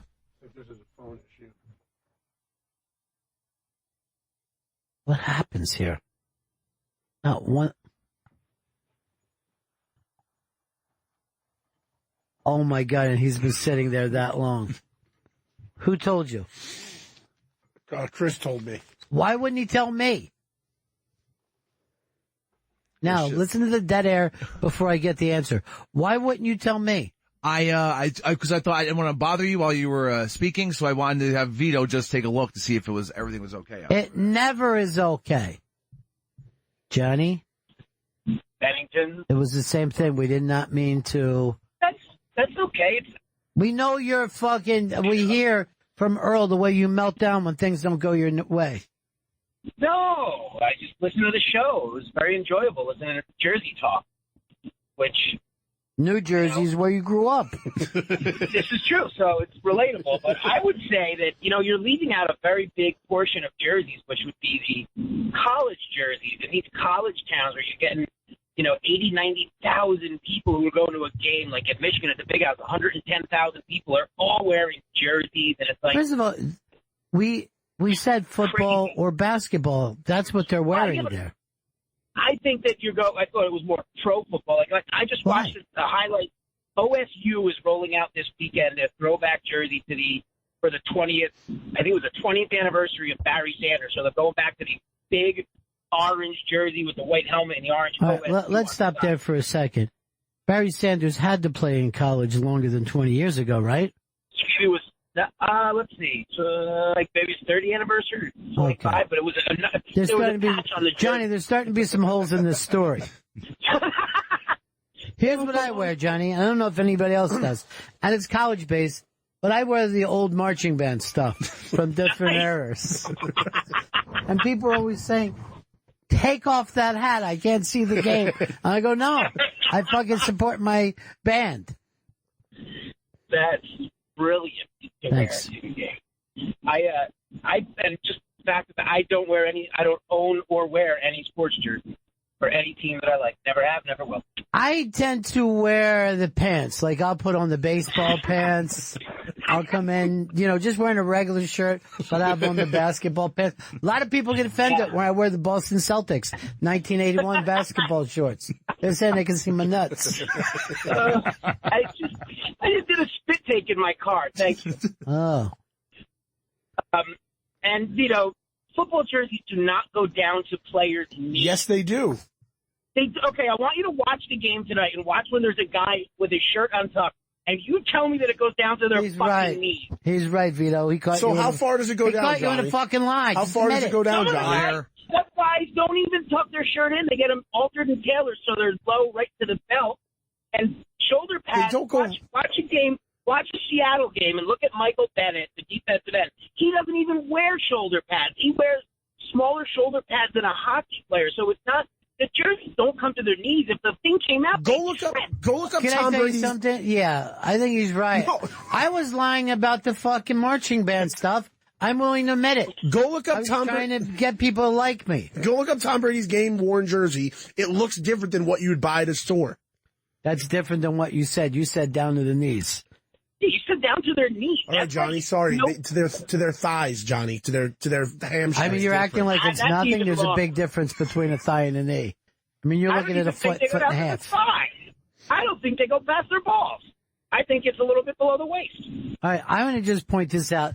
Liz sets fire because the fact that Chris lied and said that he likes basketball jerseys. She wrote, I don't want to see Chris in anything that doesn't have sleeves. 2 words. 2 words. Skin tags. Ew. And that's grossly real. He's got a lot of skin tags. It happens. And I'm begging him to burn them off. All right, Johnny. Thanks, buddy. Later, Bennington. Thanks for catching Vito on another fucking lie. Jason, Minnesota. Hey, guys. What's up? Hey. Hey, so my wife surprised me with a hockey game and a hockey jersey just recently, and I was so thankful that there wasn't a name on the back, just in case, don't have to wear another person's name. And when that person gets traded, you kind of feel like an idiot. And then another thing, one thing that I cannot stand is when you see a dude walking around in, like, June wearing a football jersey. It just drives me nuts, and I think it looks horrible. I've heard people say that. I'm not that bothered about it. Chris DiStefano wears nothing but baseball jerseys, and I'm not bothered by it. A lot of Rays jerseys. Oh, he loves his Rays. The old Ray style when they were the Devil Rays, super popular now. Like that throwback jersey and hat, people love. Why are you bringing that up to us? It's a style that's in right now. But I mean, why are you saying this? I'm just telling you guys the jerseys are in. Do you realize anytime that we talk about jerseys, you're back to the old Devil Rays? I'm always talking about the Devil Rays. Because you went to one fucking game there. Inside a fucking goddamn aircraft fucking carrier that they have. Nobody likes it that even lives there. And he brings it up like it's a good field. Mark in Kansas City. Hey, Ronnie. Yeah. So I was at a hockey game recently, and I saw a kid wearing a referee's uniform, and I've seen it before on the news. What do you think about that? Well, I mean, kids are, there's kids. There's not a lot you can do about it. I like to get dressed up as a commissioner of the sport, and sometimes I'll go dressed as a general manager. There's a kid that's known for going to baseball games in an umpire jersey and stands behind and does calls as the game goes by. I saw that kid. That's called autism. Do you know that when our buddy Eastside Dave was little, he used to dress up in a suit, go out in his backyard with a clipboard and pretend that he was fucking managing a basketball team. There's a guy who knew he didn't have the fucking abilities, but figured that sometimes somebody, might want him to coach. Hey, Dan, Toronto. Yeah, Ron, sound like $1 million today. Thank you, my friend. My wife got me a Leafs jersey. Great thought, but she got it the size that maybe I would wear to play hockey with the shoulder pads and everything. Not that I'm going to wear under a coat to go to the game. It ruined the gift. That is fucking hilarious. Michael wants to back you up here, I think, Vito. Michael in Milwaukee, what do you got for us? How's it going, guys? So I played D1 college football in the SEC and a little professional ball over in Europe. And when I was playing, the jerseys were actually like down past your ass. I mean, you could wear them as a fucking dress outside. So we would actually have guys in our locker room like folding their jerseys in half. So, and then like tape them from the inside. So sometimes you see football players with like their belly button showing or it looks really short. A lot of times if they can't get them like customized, it really depends on the league that you play in or like your conference. People actually spend, 20 minutes before the game taping their own damn jerseys up. So they're not out down past their ass. But the reason they are longer is because when you're flying around and running around, those things come untucked all the time. So they originally start out really, really long, and then guys kind of do whatever they want, what they can do depending what their league says or their coach says or whatever their team policy is. Yeah, I mean, let's face it. If you were a running back, you're not just going to fucking wear some jersey they hand you. You're going to make sure that thing is skin tight. If you're a, offensive lineman, you probably don't give a fuck. Remember when they used to have those fat offensive linemen wearing tearaways and half shirts? Oh, yeah. And you just see their fat fucking guts sticking out. Dan, Wisconsin, Dan. Hey, how you doing, buddies? What's up? Every single NFL jersey, except for Jacksonville's, are all made, tailored, sent out of a place in southern Wisconsin to every single one of them made for the players. And Nike has nothing to do with it. They just have the rights for the fashion jerseys, but they have to put Nike logos on them just because obviously they paid for it. You see this now, Vito? Yeah. Looks like you got found to be a fucking liar. But I didn't bring up anything about Nike. You're a piece Well, of shit. what he was saying is it isn't just a basic Nike fucking jersey. You're customizing the jersey. You're tailoring it to each person. But the jerseys, the way they come is down low, so you can tuck them in, and they don't come loose during games. Just the opposite. He's saying they tailor them depending whether some people want them longer. You're fucking sitting around going, oh, he brought up Nike like he's an idiot.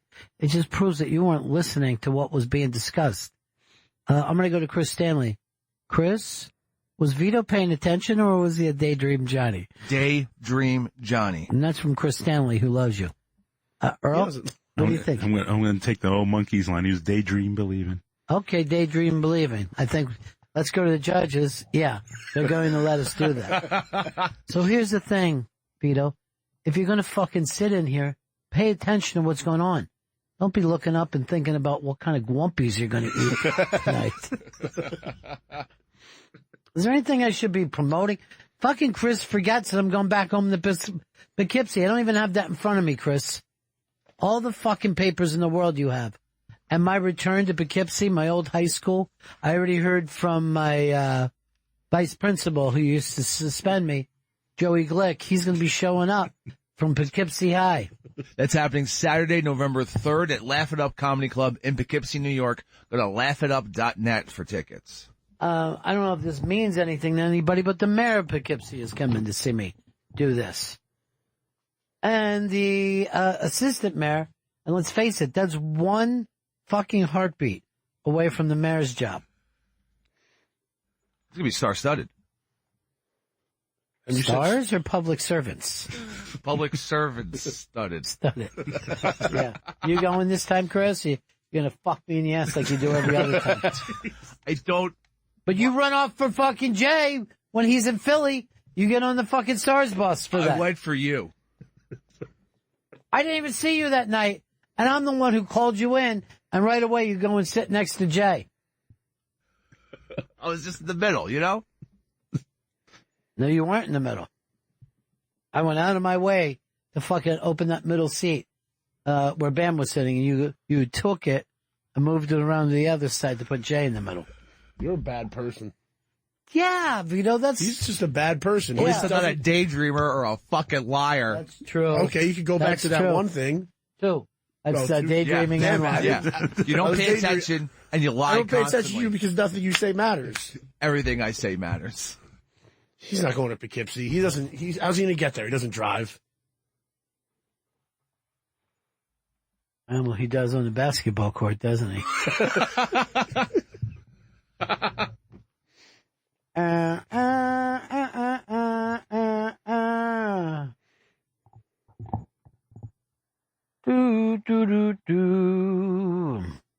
What's good that you brought up that, I want to remind people of this too. It's Ricky Gervais and friends work in progress, and he's picking what he considers two of the strongest American comedians there are. Jim Norton and Ron Bennington. It's right there. Woo! I bet you'll fucking try to go to that one, won't you? Guess what? You ain't getting in. Here's what's happening. It's the K Playhouse, Hunter College on November 8th. Grand prize winner will receive a trip for two to New York City, including round-trip airfare, round-trip hotel, and 2 tickets to the show. Go to SiriusXM.com/Ricky Gervais before October 31st. That's before Halloween. No additional purchase is necessary. It's the All-Star game. Really does look like Crosby, Stills, and Nash, right? For a whole fucking, we got the British guy. I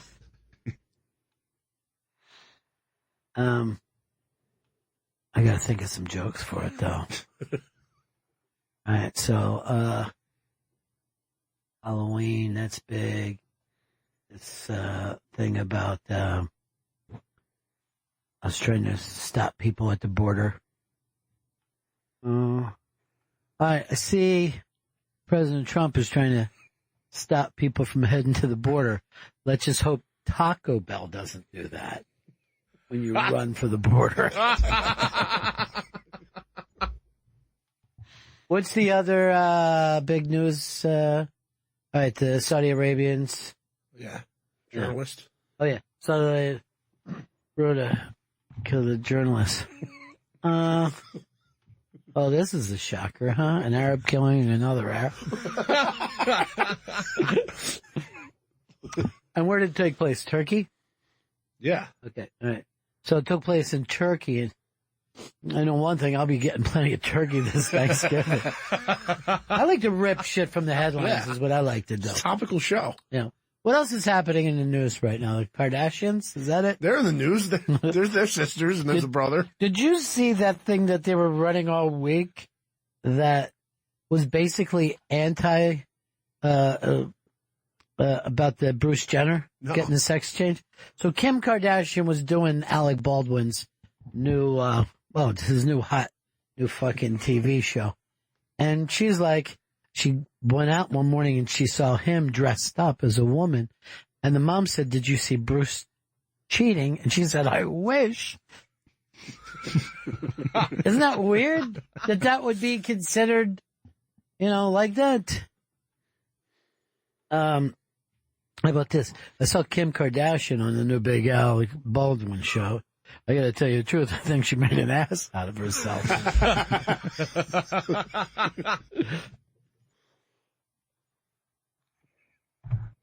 These are kind of jokes I'm going to try to write in time for this.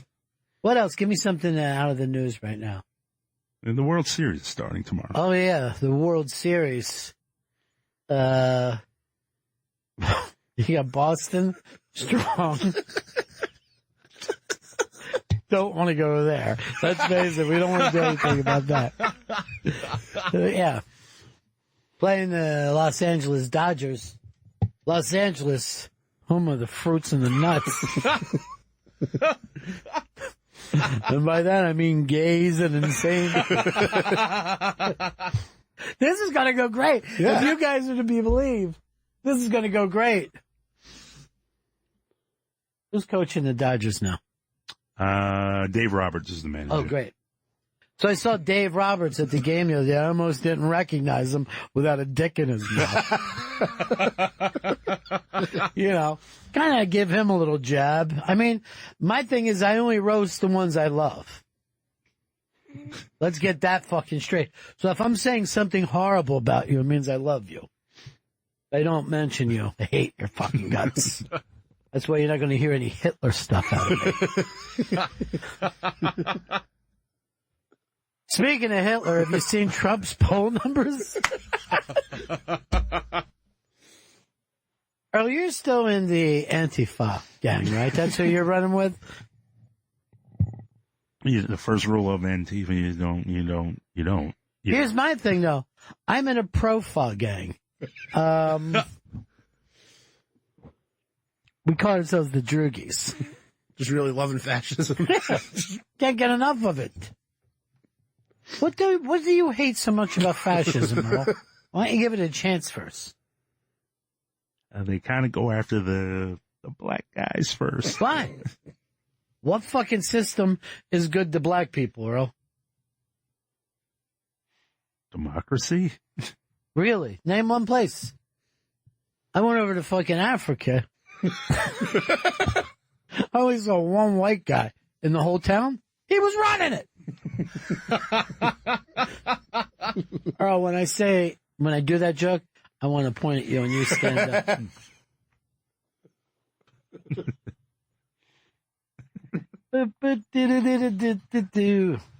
I might come out with it in a pedicab, or with you pulling me.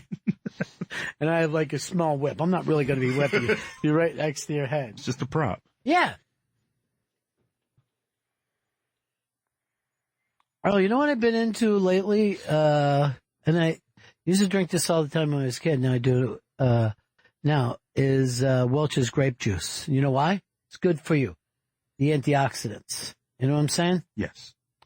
Welch's grape juice. The tougher the grape, the tougher the antioxidants, which is why Welch's grows their grapes in the whiteout winters of Washington, Michigan, Pennsylvania, and upstate New York. It's also why Welch's farmers tell the grapes things that turn them tough. Things like the crusher has a blade with your name on it. The harvester is coming for you. You're going to get crushed. You're going to lie here all winter. Even your skins and seeds won't be spared.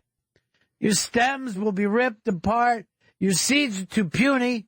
You're going to be turned into pulp. You're going to get lost in the snow.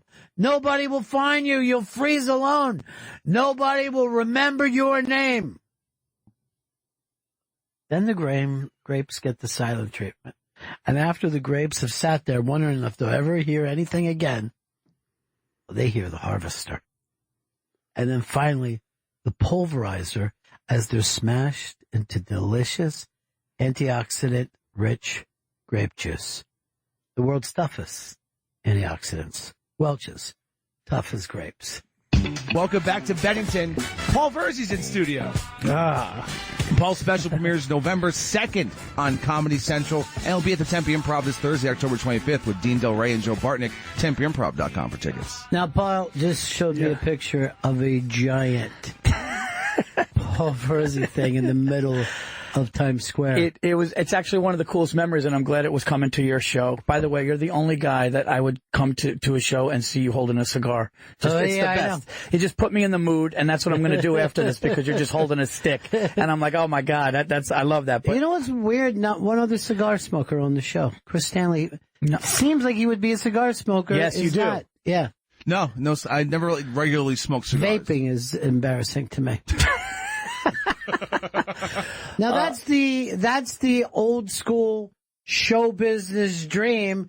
Your name up in Times Square. I parked over by 47th Street, and I'm just walking, and I knew that Comedy Central has like promotions, and they said, oh, there's going to be posters, but I don't know, week of, and I'm saying, oh, let me know, and like, hey, you might get a billboard, who knows? And I'm just walking here, and I'm looking at the area where I think it might be, and I don't see anything, so I just keep walking, and I start getting far away, and all of a sudden I turn, and I just see my giant, stupid head and a microphone and my name big in Times Square on a billboard saying that my special is going to be on Comedy Central November 2nd. And you know what it made me think of? All of those shitty condos that I slept in. Yeah. And all of the, and I was like, it doesn't take away all of it. Right.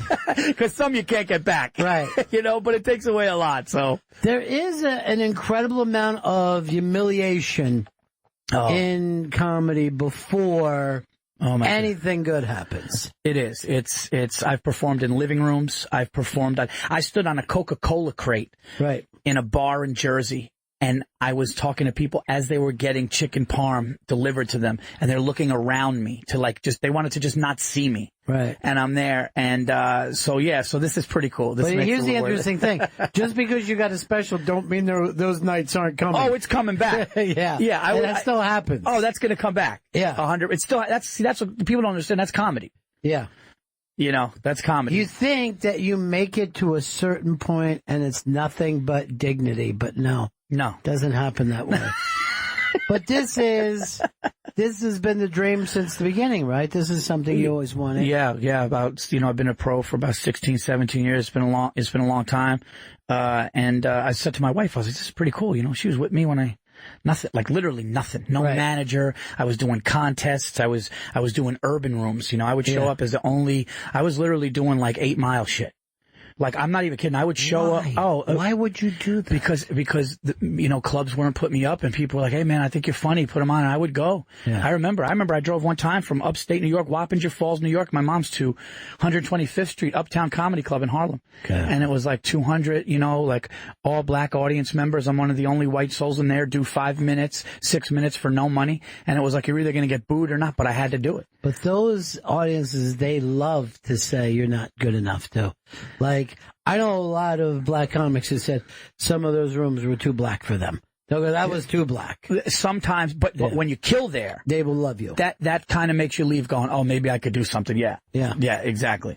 Now, this is the other weird thing when it comes to comedy. I think out of everyone I know in comedy, you are you live the most conservative life. And I'm not talking about Republican or Democrat. Right. I'm talking about a guy who has set ideas about what a man should be, what a husband should be, what a father should be. I'm glad you clarified the Republican thing, because I don't want to start losing dates. No. Believe me, Atamanuik was in here earlier today. Yeah. And people were mad at him for, like, what is he going to bring up politics? He's been playing Trump for fucking 3 years. That's why he's playing politics. I never wanted ever, Ron, be honest with you, I never imagined doing this, living in a one-bedroom apartment or a studio, not having a wife and a family. Like, right. I always wanted to have kids and do it. I didn't realize now, looking back, how much harder it was. I remember a long time ago, I was sitting down at a bar with Burr, and he looked over and he goes, "Man, you did it right." And I'm like, "What do you mean?" I was like, I'm struggling. And he's like, "No, trust me, you did it right." He's like, "'Cause you're hungry, you're going to keep working, but you got the family, you got the foundation." And I kind of see that now, because it was always something that I wanted. Right. But it is rare. Like, a lot of guys will wait until they get a sitcom, and then they're like, okay, I'm going to have like Seinfeld, the second that his sitcom was over. Yeah. Married someone and had kids. Yeah. Because he had put everything aside. Yeah, I mean, didn't Letterman get married? Letterman had a kid at 53? Yeah, Letterman had a kid at 53, and quite frankly, I don't know if it's his. I'm going to be honest about that. That kid looks just like fucking Paul Schaefer. No, but yeah, most guys will put everything aside. Well, Burr waited until he was, established.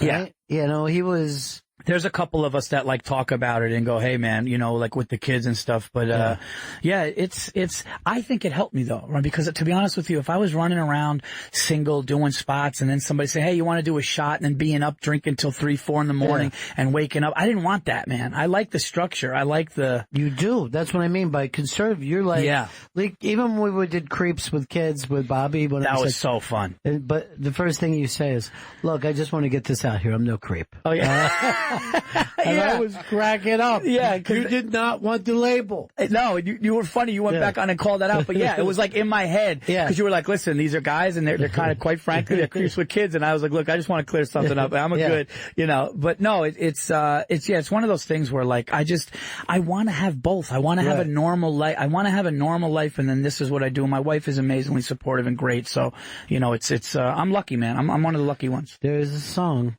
called "Beautiful Loser." I want you to go and listen to it. Yeah. Well, Traveling Man is the live version that goes into "Beautiful Loser." Okay. It was a big FM hit, right? Yeah. But it always reminds me of comedians. Yeah. Always reminds me of comics that want the road and the structure at home and the whole thing. And you have it. But you know who has it now? Bobby Kelly is, got both. Yeah, he's up there in Westchester. He's got everything. You know who was the original one? And I ran into him at the Cellar the other night, and he blew me away. You know who it was? Ray Romano. Yeah. Ray Romano comes into the Cellar the other night, and they're like, and I'm waiting to go on, and they're like, Ray's coming in, he's going to do time. So of course he's going to go on. And I got to tell you, he blew me the fuck. You hadn't seen him live before? I haven't seen him live. I've seen him do stuff, and I've always did like his stand-up. But I'm just like, all right, he's well removed from a long, and he's looking at his notes. He's just sitting there like a normal comic. Hilarious, right? To see, when I a comic. Yeah. Like, you look over and, like, Judd Apatow is looking at a little fucking piece of paper. You're like, you've got... Yeah. Why are you putting yourself through this? You're going to get this amazing ovation, and I'm just watching him, and he's just locked into his paper. Yeah. And they're like, you're going on next, and he goes on, and he gets this thing, and he puts his glasses off, and he looks, everyone's going nuts. And it was a younger crowd, so probably, I would say 10 years ago, it would have been like. Right. But even now, it was still amazing. And just bit after bit, I'm going, this guy is an assassin. Yeah. He was killing. And then afterwards, I talked to him, and, he was so cool. Like, he was talking to me about the special, and he was like, yeah, my special on, Netflix, did editing. I go, editing is so hard. I go, I got these commercials. And he was like, oh, commercials. He was all like, just do it this way. And he was super, super nice, but he was a killer on stage. Let me tell you something. Killer on stage. Not everybody watches this show that he's on now called Get Shorty. And he's playing something that's so far removed from Ray Romano, and he's fucking unbelievable in it. So talented. Unbelievable actor. Yeah. He's people don't. I think that people get a misconception from seeing Everyone Loves Raymond, and they think it's going to be very. But even when his family stuff was edgy, the jokes hit, man. He's really great. Well, that Everybody Loves Raymond was probably the last giant traditional family sitcom, and for some reason, people think because of that, that's easy. He comes in, you shouldn't eat the pie. He ate the pie. He's in trouble with it. It's really fucking hard to find that spot to make that thing work. Yes. No, sometimes people that make that thing look easy, people think, that's hack. Look how easy it is. Somebody said they go back in the 80s and early 90s when he was on stage, all the comedians would run down and be like, Ray's on stage. Like he was the guy that people want. That's what I just heard that. Yeah. They were like, he's the guy. As a matter of fact, I heard Jon Stewart said that. He said back then when everybody was coming up in New York, like when Ray was on stage, everyone wanted to see what he was going to do. And it was just, I think the family stuff got him the show, but he was just such a well-polished and just such a great comic.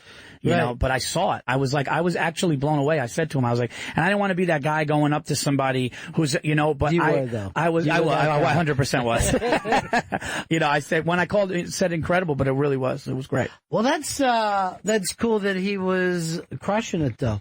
Yeah. Now because I know Esty loves him.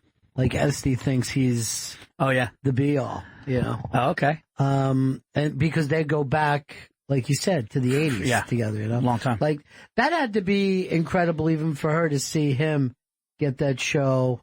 Like, somebody not just get a show, but get one of those shows that people are going to hang up on the, a top 20 of all time. I mean, one of the top, The writing was so great on that show.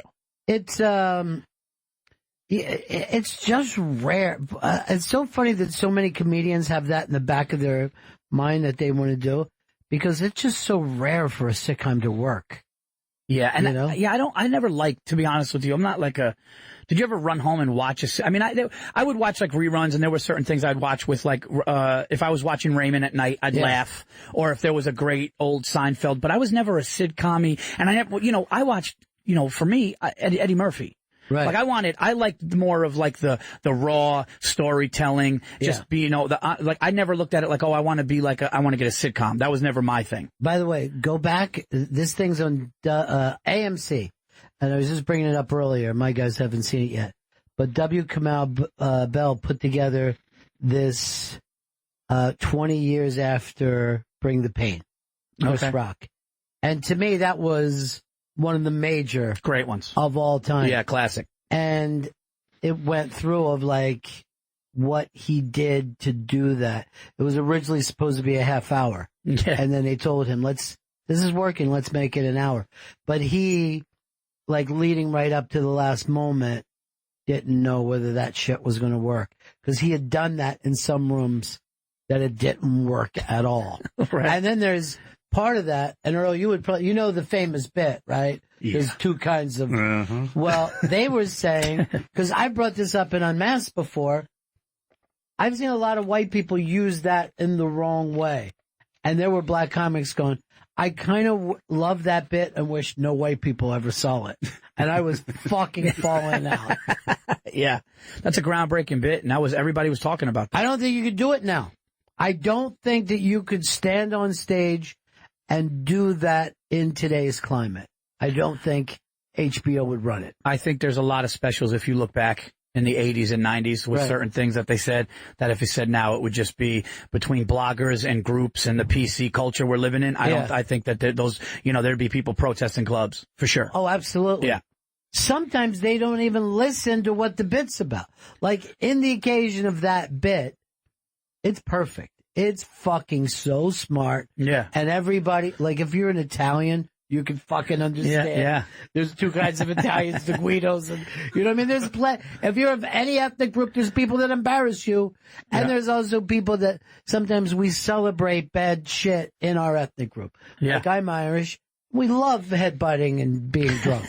We love talking about that. But most people don't do it all the time. No.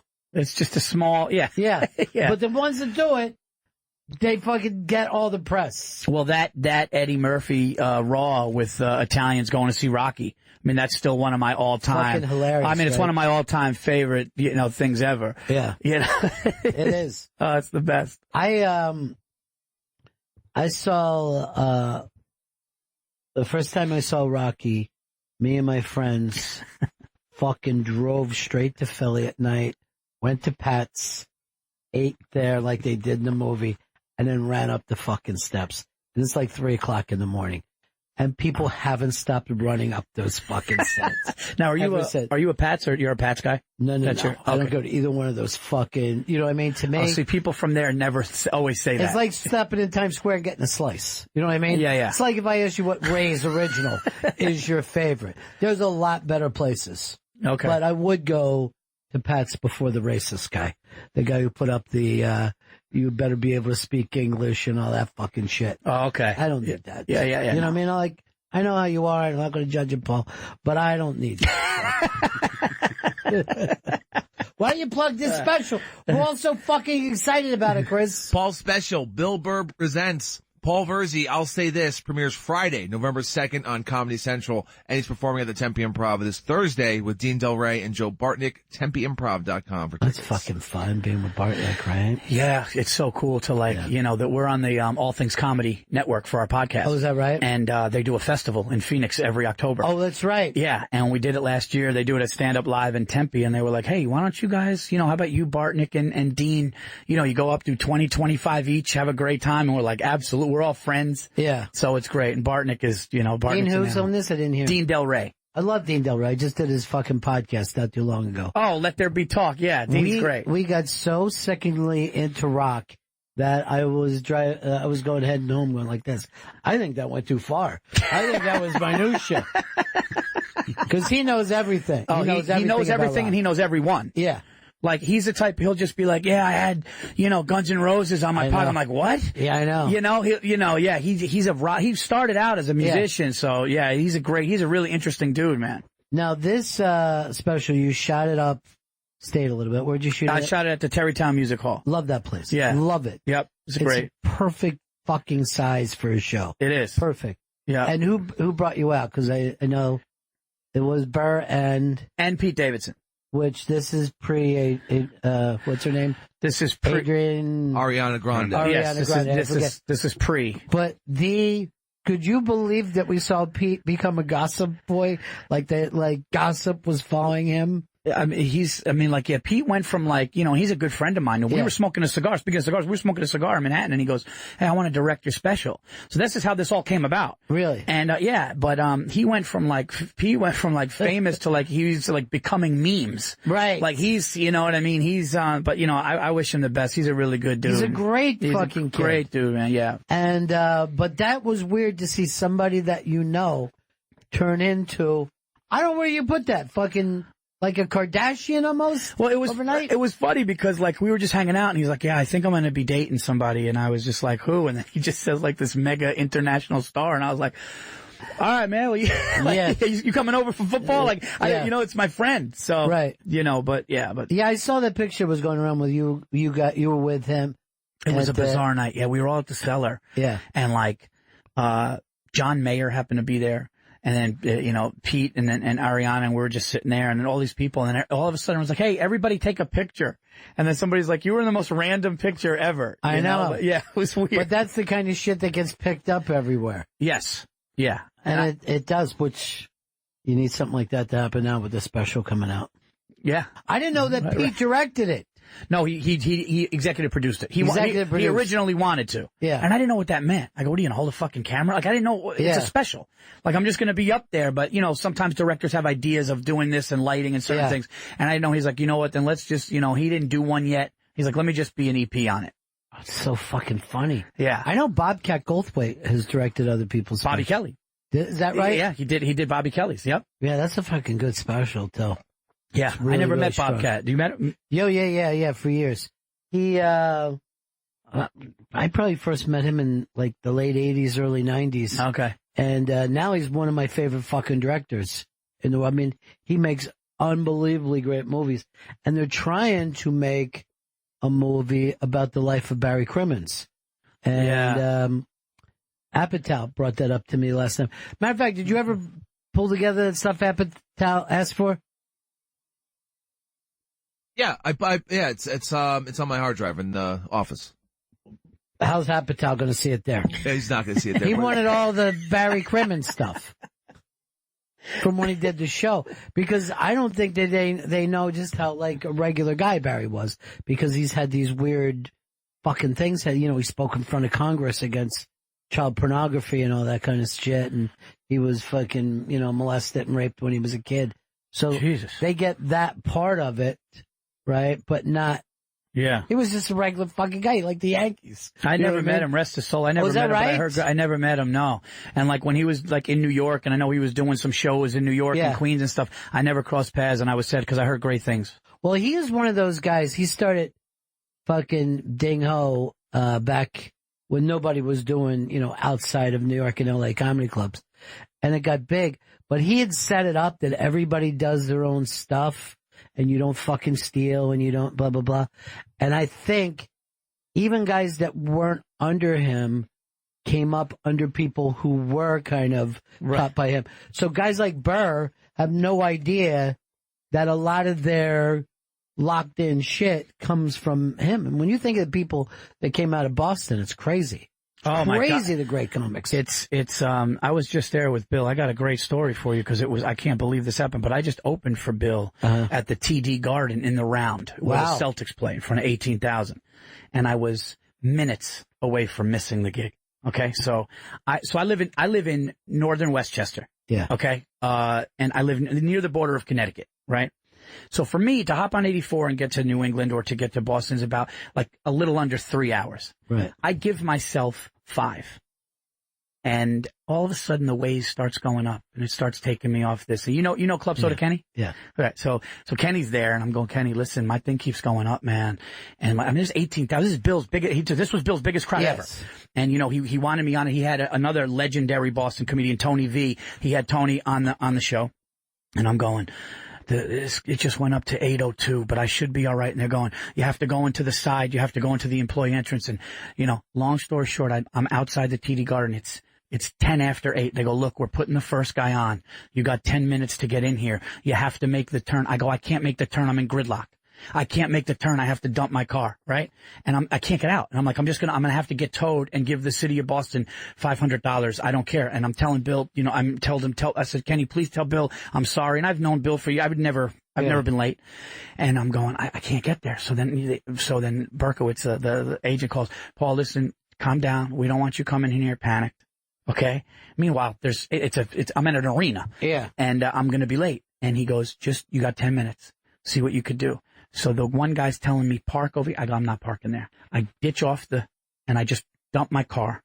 I dumped my car 2 blocks away from the TD Garden in a spot that not only said tow away zone, it had the picture of the tow. Like, it had the tow. Like, my car's gone. I'm going, my car's fucking gone. And I love my car. It's a 2013, but it's a Lexus I worked hard for. Yeah. And I'm going, I'm going to be here all night. I'm going to be here till 4 a.m. getting this fucking car back. I'm running I'm on the phone. He goes, this big guy, Al, you look for him. He's going to wave you in. You're going to be by a security desk. And I'm running in, and now I'm looking. I got like 6 minutes, right? And all these people are lined up like a basketball game, right? Not knowing anything. And I dump the car, and then finally I get through, and I run through the line. I open the door. There's a desk, and this guy, Al, goes, are you Paul? And I'm running through the TD Garden. I see Celtics shit and Bruins shit on the walls, all painted on these cinder blocks. And I'm running in, and I don't see Bill. I see Kenny, and they're like, do you need to pee? I just, you know what? Just give me a water. I get a water, and then I just walk in the tunnel, and I walk in, and Tony V is in the Round on stage, 18,000. I look, and I'm about 7 minutes from going on in front of 18,000 people.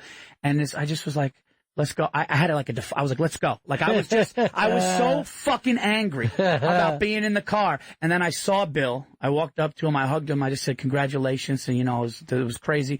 And I went on, and I had the time of my life, and it was amazing. And I remember just getting on stage, and I was so angry that I told the crowd, I just sat in traffic for 5 fucking hours. And it ended up working, and it was an amazing thing, but I almost missed it. And it was one of the nights of my life. So in the Round, Had you ever worked that way before? Smaller, like that tent in Cape Cod. Yeah. There's a tent in Cape Cod that's about 2,000, and also Westbury in Long Island. Oh yeah. So I did that a couple times. It's a weird thing because there's always, no matter what you do, there's always 1,000+ people behind looking at your ass, looking at your back. Yeah. So you just feel bad for everybody. I don't know why they think it's a good thing. I don't know where it works musically. How do they do it? If it's a band, is the drums in the middle looking out? What the fuck? I heard that when it's a band in the middle, the stage slowly rotates. That's gross. I don't like it. Doesn't fucking work. I've heard some comedians wrap themselves around a fucking stool. Because if there's a cord, one guy wrapped himself around the stool. Like, I swear to God. Fucking hilarious. Yeah, he didn't know. So when he was just telling stories, he was walking around. Before you know it, he had to be untangled. So that was on my mind. I'm in front of 18,000 people. I don't want to start running off and dragging a fucking stool by my ankle. Chris, are we going to plug this? It's a big special. Paul Special. Bill Burr presents Paul Virzi. I'll Say This premieres Friday, November 2nd on Comedy Central. And he's performing at the Tempe Improv this Thursday with Dean Del Rey and Joe Bartnick. TempeImprov.com for tickets. That's really, really cool. So the idea, though, you can go in front of 18,000 people and feel the same way you're going into a club, though, right? You don't have a bigger fear about it. One of the compliments I got with Bill was, he was like, you were up there. He's like, you looked like you were in front of 17 people. And it was like, listen, I knew in my mind, but I was just like, look, I'm going to go out there and do my jokes. And, it is a show. I'm actually opening for Bill at the Garden November 7th. Mm-hmm. And it is a show. Like, at first you're like, holy shit. And it is. Like, listen, your nerves are up. Listen, anytime you're performing in front of that many people, if you act like it's not if you act like you don't have nerves, you're full of shit. Yeah, you're insane. You would be a crazy person. Yeah, you would actually be a sociopath who had no feelings and you didn't love your children at all if that was the case. But no, you definitely get nervous. But you're like, listen, those people just paid to see a show. It just happens to be in a big venue and you want to have fun. But yeah, you are shitting yourself a little bit. Of course. Because how much time did you do? Probably like 12. Yeah. So because if you get there and you don't get them in the first couple minutes, that's a whole different kind of restless. Yes. When there's 18. Even if they're not booing or hate you, just knowing. The feeling. Yeah. Yeah. That's like a feeling with even if in 500 people. Yeah. If you're performing in front of 500 people and you're just like, oh boy. Yeah. You do stand up, Sure. That whole thing of sometimes it's so fucking shocking when you go up and you're like, what? Yeah. You guys really, yeah. You're not locked in? Yeah, I'm not this is how I always was able to judge. I'm not a sweater. Yeah. I don't sweat a lot. I did the night of my special because the air conditioning unit, but that's a whole other story. I was pouring sweat. But when I'm not going well, that's when you're like, oh, is my brow a little? Yeah. Oh, that's why you'll love this fucking, Chris Rock thing that he literally says, because he used to be a guy who just stood there and did jokes, right? He didn't fucking sell it the way that he sells it now, Oh, okay, yeah. And he said he followed Martin Lawrence, and he just would hear this crushing, and he's in the green room, and he just, hey, is there trouble out there? And he looks out, and just people are falling out, and then it's his show, and he's closing it, and it's not going anywhere. And this is the part that made me laugh so hard. He said, sometimes, when things are going bad, you'll just go right to your closer just to get them back. Oh, yeah. And he said, when that got crickets, and I was just fucking dying. Yeah. It's your show. You've got 45 to do. It's the theater. And they wish Martin Lawrence was back out there. That's the worst feel. I've done a show where I actually had to walk off early. They weren't police in the room. People were yelling. The sound was bad. And the only thing I could do was unload my clip with the best ones early. Right. And when that didn't do anything, I just had nothing. I was just so young, and I'll never forget that it was brutal. Well, the thing about the sound, you can't get around that, because that's not a heckle. No. We can't hear you. We can't hear you, and then they get restless, and then your jokes don't matter because it's muffled. Right. So who gives a shit what you're saying? And then you just die a slow death. You just die a slow death. I don't know. Do you think a big rock band even knows when they're not doing well? I think if you're a big rock band in your arena, you're probably thinking this is going great. Yeah, you would have to. Yeah. You would have to, or you just have to sell it. If the sound sucks. I just saw, this was amazing. I took my wife to see in Philly, the Lincoln Financial, Ed Sheeran. Okay. Biggest act in the world right now. absolutely, this was the most impressive thing. This kid comes out, okay? His openers went on. He had, was a Snow Patrol and Anne Marie. He had them on. Like I said, he comes on at 9 o'clock. Show starts at 7. He comes on at 9. Him and a guitar, and that's it. Standing on stage for over 2 hours and murdered the place. Right. And here's the funniest part about it. He starts doing stand-up. He does a show. He does a song. Everyone goes nuts. And I'm like, I know you guys don't want to dance. I know what it's like when you're thinking in your head. He just starts like talking, and he's killing. And my wife is laughing and clapping. I'm going, does this asshole have to be this talented? Really? Yeah. Now he's jumping into my arena, and he's killing. And then after he gets like a big laugh, right back into the song. And what he does is he creates his own, you know, when they like record it. So he creates his own music, the melody and everything, and then he just loops it, and then he sings the song. So it was him alone and a guitar, and he murdered. And he's also doing that with zero sex appeal. Like, one thing I would always think... Which is more impressive. Yes. When you're a singer, you want them to have sex with you. Earl, you're a long-time music guy, right? Yeah. How the hell is Ed Sheeran so over? How is this happening? He writes songs for women. Women love those songs. Perfect. Place goes crazy. Yeah. Women love that song. I will say this: it was packed with women. Like Lincoln, it was a football field that was 90%, women. Could you imagine though having that job and not focusing on women? Like, could you imagine like being in a band, like a metal band, like you're in Metallica? Yeah. You're like, hey, there's 20,000 people out here. Probably almost 15 of them are women. You know what I mean? Like, just a man singing to other men. That's a fucking strange thing. That is. Yeah. Yeah, especially if it's like a it's like a hardcore thing. Right. Yeah. But I would, like, people make fun of, people would always make fun of guys that appeal to women, like Goo Goo Dolls or whatever, fucking Maroon 5. And I'm like, well, if you're in a band, that would be a better way to be. To fucking have chicks. Well, I'm sure Ed Sheeran's having a lot more, well, I think he's married, but if he wasn't, he'd be having a lot more fun than if there was just a bunch of dudes. Yeah, obviously. And he looks like, to me, he should be trying to find the ring. He should be trying. He looks like a Lord of the Rings guy. Well, he was in Game of Thrones. Was he really? They put him in an episode of Game of Thrones. Yeah. Yeah, he looks like that for sure. I'm going to tell you the truth. I've never seen a Game of Thrones before. I didn't either. Yeah. And then I flew to Hawaii for my 10-year wedding anniversary. And this is hilarious. My brother goes, you just got to watch it, Paul. Here's my laptop. I got them all uploaded in here. So I watched 2 seasons, and it's like I didn't realize it's like a porno. Do you know that? Do you know that it's like so every other scene, there's like, so my wife is sitting next to me, and they have like this medieval sex, and there was like an orgy, and it was like, I never forget this like redhead was just bouncing up and down and just flying everywhere. My wife looks over at me and she goes, we're on our honeymoon, we're on our fucking anniversary. Like, what are you? And I go, I said, this is an HBO show, but it's just like hardcore sex, and I looked like a nut because it's like a packed plane, and I had to at one point I had to lower the laptop thing, and then that made me look even creepier. Yeah, because I'm sitting there like peeking, and my wife goes, just turn it off. I'm like, it's a good show.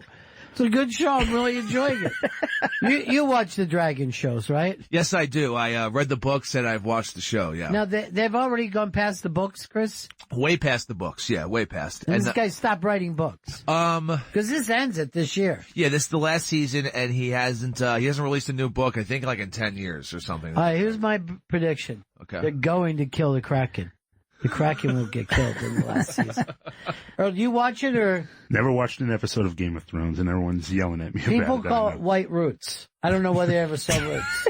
Did you ever see it? Yes, I saw Roots and Roots 2. Yeah. I never saw Roots 2. I'm going to be honest there. Yeah. But when I was younger, in the 70s, the entire country watched Roots at the same time. That's like the difference. Like, you could be watching Roots, then look out your window and see every TV would have Roots on it. Do you watch any of these docs on? Do you watch Making a Murder or no? No, I don't watch I don't like to see women get murdered. I'm going to be really honest. Yeah. Like, I don't like that. You just made me feel like such a piece of shit. I mean, that was only the beginning of it. Yeah. And then I'm just trying to see what happened. But all those shows, women are murdered. It's never a guy gets murdered, right? That's true. Now that I think about it. It's just guys. It's kids being kidnapped or women being murdered. That's even worse for me. I can't stand if something happens to a kid. Not me neither. I'll fucking start gagging. What about an animal? That's even... I can't even stand it, man. If something happens to a dog, in a fucking movie. When I was, why do we care so much? It's so I don't fun. know, but I like the old Yeller and those kind of fucking kids movies from years past. If something happened to I couldn't fucking stand it. Yeah. It would take me weeks to get over. Are you a crier? I can be. That's Okay. why when I went to fucking Star is Born, I thought I would end up getting sobbing. You didn't? Not at all. My wife went, and I said to her, I said, Stacey, did you cry? And she goes, I'm not going to lie. She goes, I tried to fight it. She goes, but I cried. I want you to go back to Stacey and say this. He loved her, but I don't think she loved him. And that actually had me angry at fucking Star is Born. You just got me angry, and I didn't even see it. Now I'm going to go see it judgmental. Yeah. I'm going to be... What's the guy's name who's the star from Star is Born? Bradley Cooper. Bradley Cooper. Yeah. He's really good in it. And people are like, oh, I can't picture it. He's really... There's a reason this guy's a fucking big movie star. And she's one of the great singers of all time. I just don't think that she loved him as much as he loved her. Ah, that's annoying, isn't it? Yeah. I also caught a thing very early on in the movie. There was something in the background. See, in every Star is Born, the guy, you know, there's three of them, and, you know, it doesn't work out, you know. But I figured out, and I said to my chick, I go, this is how he's going to die, because there was something, and she goes, I saw it too. I'll just say there's something in the background. Chris, I'll tell you off the air. Well, I didn't see it, and now thank you for giving it away that he died. First of all, this is the fourth time we've made this since 1937. This is like saying, oh, I went to a Civil War movie, don't fucking ruin it for me. This is the star-crossed lovers.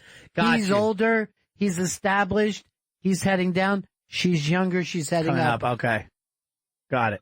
You haven't seen all these? No, I know nothing about it. Get Filmstruck. They're all on there. You could watch all of them before you go. You sent your wife to a Star is Born by yourself? No, as a matter of fact, she goes, me and the girlfriends are going out for a matinee. And I go, what? She goes, you mind if I take Saturday and you take the kids? And I'm like, yeah. And I go, what are you doing? She goes, we're going to go to a movie and brunch. And they saw that. And I was like, all right, you know. How old are your kids now? 9 and 6. So you can have fun with them if you're watching them. All right. Well, yeah. Well, yes. So my son and my daughter are both like me. They're very cranky when they don't but to the point where I know all kids are cranky if they don't sleep. Yeah. But when my son doesn't sleep, he actually changes. He gets to the point where he'll start picking, almost like not bullying her, but like being really rude. Yeah. So that day, my wife is out, brunch, Star is Born, and it's on me. And I'm like, fine. You know, all the traveling I do, go have fun. You're supportive. Go You're cry supportive. at the movie. Yeah. Go cry at the movie and enjoy it. So I said, I'm going to take you kids to the movies. I don't want to go. Why? I want to do this. I want all this stuff. So now I'm like, you guys don't act like this. What's going on? I'm sitting in the driveway. Me and my son are just shooting hoops, right? I couldn't believe he did this. And my daughter, I didn't want to leave her out. So we had a smaller basketball. I go, sweetie, you go dribble that over there. Yeah. So my son, the ball rolls from her hand and it gets into our way. And my son picks up the ball and he goes, Sophia, can you just, and I go, Lucas, hey. And I'm like, she's out here playing too. Yeah. Give her the ball, right? So she goes, hand it to me. And he goes, no. And he bounced it at her. And I said, I told him to hand it to her too. It hit her under the nose and her mouth. She starts hysterical crying. And I look at him and it was just, and he knew. He knew. Yeah. And I'm going, hey, all day you've been doing this shit. What's going on with you? And we just start getting into it. And I calm her down and she goes to sit down. I go, now give me the basketball. Now I'm not going to go easy on you. Now I'm going to destroy you in the game. Good. You want to bully your sister? You want to bully your sister like that? Give me the ball. Right? It's 100% true. This happened 2 days ago. So I take him to the hole. Don't let him. He's like up to mine. Take him to the hole, right hard. I get a layup. Give me the ball back. I score real quick. I dominate him. Then I shoot 12-footer. I hit it. Give me the ball back. I start dribbling for the third possession. He legit, and he's a sweetheart. I want to make that clear before I tell you this. Empathy, nice. He legit steals it from me. Because I tried to just go behind my back. He steals the ball from me. And I'm like, all right. And I get up on defense. He acts like he's going to run. And he pops up and he hits a 12-footer. And it goes in. And he looks at me in the face. And he goes, let's fucking go. That's great, man. And I That's said, so fucking great. What? I go, did you just, he goes, let's fight. It was the first time that I had the father-son thing where he goes, yeah, you're going to challenge me, old man? Well, watch this. And he scored. He stole it from me. And he really did. And then he's shot, and he goes, let's fucking go. And he was red in the face, and he almost like, I didn't know if he was going to cry. And then I said, go sit on the wall for 5 minutes. You don't talk to me like that. You don't curse. And then I turned around, and in my mind, I'm going, that was the coolest fucking thing that this kid could have ever done. How amazing was that he just took that challenge. Yeah. But you obviously can't scream at your father, let's fucking go, without at least hearing something. But my father would have been thrilled. I'm not gonna lie. Yeah. I'm not gonna lie. Part of me was like, I turned around going, that was the coolest shit ever. But I can't just allow him. Yeah. And I told my wife, and my wife just was like, look, you know, you're getting the point now where it'd be okay if you died. You know what I mean? Like now that he has that thing, you know what I mean? Because here's the deal. He's never going to forget that moment for the rest of his life. I don't think any of us ever will. Yeah. Like, me and him won't. Like, that was a father-son moment. I remember things, even though vivid things. My parents got divorced when I was 5, so my dad was more like a relative. My dad was, we visited occasionally a couple times. My dad had like 11 hours a week with his 2 sons after the divorce. And, but I remember certain things. I remember certain moments when we'd be at the movies or we'd go somewhere. And I agree with you. Like, my son doing that and scoring on me and saying that and everything was like, oh my God, like, that's a lifetime. Yeah, that's it. That's locked in.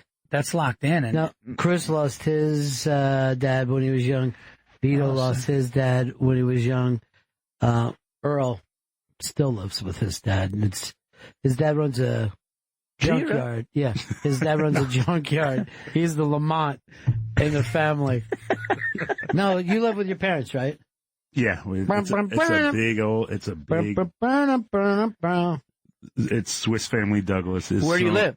Queens. Yeah. Okay. There's a bunch of us, like nieces, nephews. It's a house full of Douglas. Yeah. I think every father-son has one moment where it's like, don't you, like, there's a, even when you love, me and my son are close, but everyone's got, I'm sure, you remember a moment, where it's not like a showdown, but it's like a challenge. Sure. And that's something part of life, though. It's supposed to be there. It's, that's something that people need. They need to find that, because you want him to eventually say to himself, there's no one that I need to be in awe. Like, to me, adulthood comes when you're like, oh, my parents were just people. You know what I mean? Like, I get it. They're just some people. They had kids and did whatever they could. But, before that, you're like, my dad's the toughest guy. My mom, everything is like phony. You know what I mean? It's a fake way of seeing them. Yeah. And then when you see them and you go, well, they're just people. And what they did was pretty amazing, considering they had no idea, what they were how doing. to put that together. Yeah. Yeah. And then when you really get to know him, you're like, how did I survive? I know. I remember, I remember saying something like, we always would go to Canada to go fishing for my dad's vacation. And once I'm like, Dad hated restaurants, so we always had to stop the picnic. And he goes, no one hated restaurants.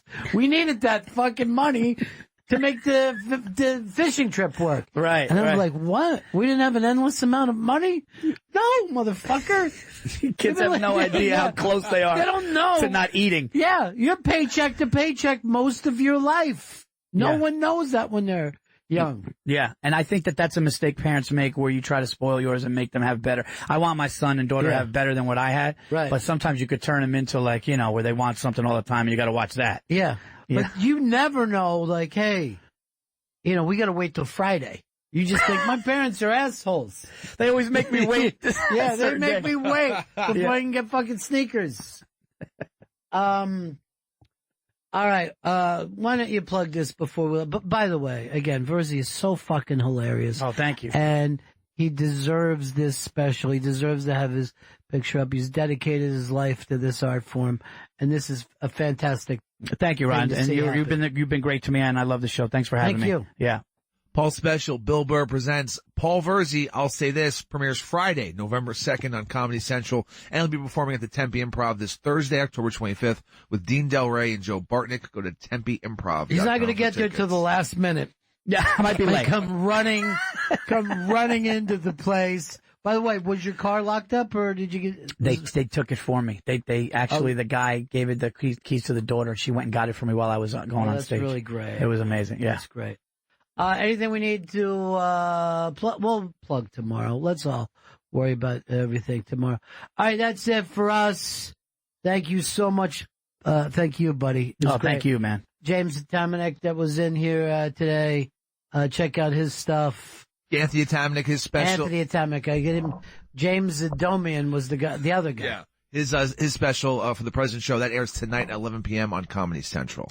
All right, that's it for us. See you tomorrow.